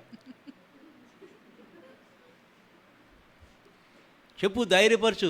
నువ్వు అట్లా చెప్తే నీ పక్కన ఉంటావు, లేకపోతే నిన్ను ఒంటరి వాడిని చేసేస్తామని ఆ ట్వీట్ అని బెదిరించేస్తున్నాడు. ఏమనాలి ఈ వ్యక్తిని కదండి? చాలా భయంకరమైన స్పిరిట్ అది. మీరు అధ్యాయులు మీరు తర్వాత చదువుకోండి. బెనాయి గురించి మీరు చదువుకోండి. బెనాయాని దావీదు నమ్మి తర్వాత అతని సైన్యులు ముఖ్యుడిగా చేసి, బెనాయి అంటే యెహోవాయే కట్టువాడని అర్థం. తిరిగి దావీదును సమకూర్చేసిన బెనాయి ఎంతగానో తన తండ్రి తను చేసిన పనుల్ని దావీదు కొనియాడతాడు. దైవత్వ విషయాలు వాళ్ళు చాలా ఘనత కలిగినటువంటి వారిని దావీదు వాళ్ళని పొగుడుతాడు. ఇప్పుడు మమ్మల్ని నువ్వు లేచి మమ్మల్ని నువ్వు బయటకు వచ్చి నీ ధైర్యం సేవకులను కోల్పోయింది ఎవరు? ధైర్యపరచుము. కొడుకు చనిపోయాడని అమ్మ నా కొడుకు అని చెప్పి అమ్మ నా కొడుకు అని చెప్పి పాపం ఏం చేస్తాడండి, గుండెలు కొట్టుకుంటున్నాయి. నీకు బదులు నేను చచ్చిపోతే బాగుండు కదా నాయనా అని చెప్పి ఎంత చేసినా తండ్రి హృదయం అంతే కదండి. ఎంత చేసినా పిల్లల మీద అంతే. మనం చూస్తుండే కొన్ని చోట్ల దొంగలుగాను లేకపోతే ఇంకా రకరకాలుగా ఏదన్నా హత్యాయత్నాలు చేసి లేకపోతే చెడ్డ విషయాలు దొరికారనుకో పోలీసు వాళ్ళని షూట్ చేస్తే ఏం చేస్తారో తల్లిదండ్రులు వచ్చి మొదట ఏమంటారో, అబ్బే అటువంటి పిల్లలు మాకు వేస్ట్ అండి ఆడ ఉండకూడదు అంటారు. ఏదైనా చేస్తే తర్వాత ఏమంటారు చెప్పండి. ఎంత అయితే మాత్రం చంపేస్తారా, షూట్ చేసి చంపేస్తారా, క్షమాభిక్ష పెట్టాలి అనరా అంటారు కదా. దావీదు అంత హృదయం పగిలితే ఏమంటున్నాడండి యోబు, ఇప్పుడు లేచి బయటకు వచ్చి నీ సేవకులను ధైర్యపరచుము. ఏడవలసిన అవసరం ఎందుకు ఎడుతున్నావు? కృంగిపోయిన వ్యక్తిని ఇంకేం చేస్తున్నాడండి? ఇంకా మీకు ఈ వాక్యాలు తెలియదు, ఎలాగుందో నాకు తెలియదు, నాకైతే నా స్పిరిట్ ఇక్కడ లేదు. అలాగే ఉంటారు, అనారోగ్యం ఉంటుంది అనుకుంటారు. కాదు అది ఎప్పుడూ చచ్చిపోయింది, నాకు దేవుడి కృప అంతే. లేచి ఇప్పుడు నువ్వు నీ అంటే సేవకులను నీ ధైర్యపరచుము. ఇండైరెక్ట్ అర్థం నీ ఏడు పాపు నువ్వు బయటికి నీకు ఏదైతే పర్లేదు మా సంగతి ఏంటి అన్నట్టుగా మాట్లాడుతున్నాడు. అర్థమైందా? చంపేసి వచ్చి తండ్రికి సమాచారం ఇవ్వకుండా కొడుకు శవాన్ని చూపించకుండా, నీకు అర్థమైందా? కొడుకు శవాన్ని తండ్రికి కొంచెం చంపేసి ఇదిగో నీ కొడుకు ఇదిగో తీసుకొచ్చాం, నువ్వు చేసిన పని నువ్వు జరిగింది ఏదో జరిగిపోయింది అంటలేదు. తండ్రికి చూపించాడు శవాన్ని, కళేబరని ఎత్తి పెద్ద గోతులో పాడేసి పెద్ద రాళ్ళు కొప్పేసి గుర్తు లేకుండా చేసి పారేసాడు. పరిశుద్ధాత్మదేవుడు ఎందుకు రాపించాడు తెలుగు? తాను బ్రతికుండని ఇంకా నాకు ఎవరు వారసులు ఉండరు అనుకున్నంట అబ్షాలోం బ్రతికుండగానే తన పేరు ఒక స్తంభం నిలబెట్టుకున్నాడంట ఆయన. ఎందుకు? పరిశుద్ధాత్మదేవుడు వాక్యాల్లో మనకు అర్థం కాదు. అందుకే మనం దాంట్లోకి గూగుల్లోకి వెళ్ళి చూస్తాం, ఈ స్తంభం ఎందుకు పెట్టాడు ఎంతలో అవుతుంది మనకు అక్కర్లే.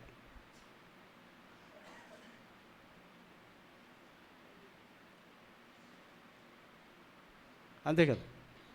మందసం తెరవద్దంటే తెరిచారు, తెరితే ఏమైంది? అక్కడ చనిపోయారు.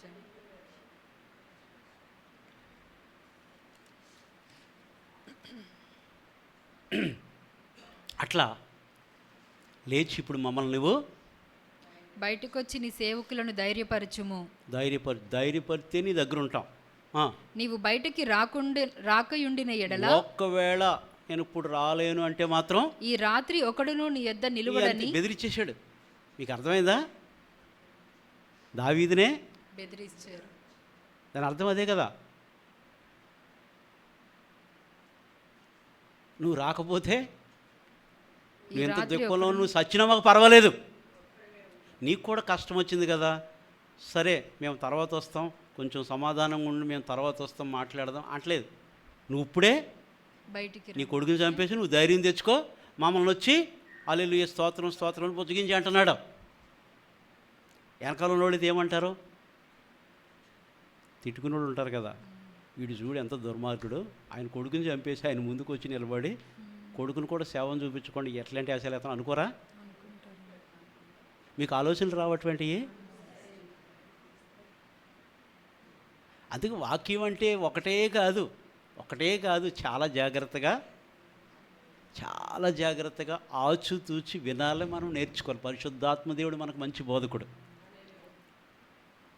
యోబు 36 అంటాడు, ఆయన పోలిన బోధకుడు ఎవరు అంటాడు. ఆయన పోలినటువంటి లేచి మమ్మల్ని ఇప్పుడు నీవు నీ సేవకులు నీ బోధకులందరూ కూడా నీవు ధైర్యపరచుము. నీవు బయటికి రాకయుండిన ఎడల, ఒకవేళ నువ్వు అక్కడే కూర్చుంటా నాకు బాధ కలిగింది, అమ్మో నేను నిలబడలేను కూర్చోలేను నాకు నీరసంగా ఉంది అన్నావా, ఈ రాత్రి ఒకడును నీ యొద్ద నిలవడని యెహోవా నామమును బట్టి ప్రమాణం చేసి చెప్పుచున్నాను.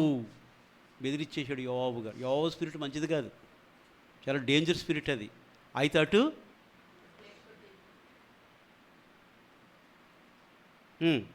నీ బాల్యము నుండి నేటి వరకు నీకు ప్రాప్తించిన, అయితే పుట్టును మొదలుకొని నేటి వరకు నీకు ప్రాప్తించినటువంటి అపాయములన్నిటికంటే అన్నిటికంటే ఇది ఇంకా కష్టతరముగా మేము అందరూ ఉండునని వెళ్ళిపోతాం, నువ్వు ఒంటరి అయిపోతావు అంటున్నాడు, బెదిరించేస్తున్నాడు. ఏమంటాడండి? బెదిరిస్తున్నాడు. అంతేనా? మేము అందరం వెళ్ళిపోతే నువ్వు ఒక్కడవే ఉండిపోతావు. అయితే దావీదు ధైర్యం ఏంటి? తన దేవుడైన యెహోవా. చెప్పండి, గబుకుని చెప్పట్లేదు, అందరూ తన దేవుడు. అందరూ బైబిలే తీసేస్తున్నారు ఇలా. తన దేవుడైన యెహోవాయే తనకు ధైర్యం. ఊరికేనా దావీదు తన శత్రువుల చేతి నుంచి దేవుడు ఆయన తప్పించినప్పుడు ఆయన యెహోవా నా బలమా, నేను నిన్ను ప్రేమించుచున్నాను, నా శైలము, నా కోట, నా దుర్గము, నా ఉన్నత దుర్గము, నా ఆశ్రయ దుర్గము, నేను నమ్ముకున్నటువంటి నా దేవుడు, నా సహాయకుడు అని 8 పేర్లు పెట్టుకున్నాడు. 18వ కీర్తన మొదటి 2 వచనాలు, 2వ సమూయేలు 22వ అధ్యాయము 2-3 వచనాలు మనం చూసినప్పుడు ఆ రీతిగా దావీదు దేవుణ్ణి ఆ రీతిగా పెట్టుకున్నాడు. ఒక కోటగా, ఒక కొండ, ఒక ఆశ్రయదుర్గం, నా దాగు స్థలము నీవే. దేవుడు అంటే ఉన్నత స్థలంలో తన చేయి చాపి, 18వ కీర్తన అంటాడు, ఉన్నత స్థలం నుండి ఆయన తన చేయి చాపి ఆయన నన్ను పట్టుకొనెను. ఎన్నో కష్టమైనటువంటి పరిస్థితులు, కష్టాలు, ఇరుకులు, ఇబ్బందులు ఎవరో కాదండి, చుట్టూ దావీదుతో ఉన్నటువంటి వారే. సౌలు అపాయం చేశాడు. సౌలు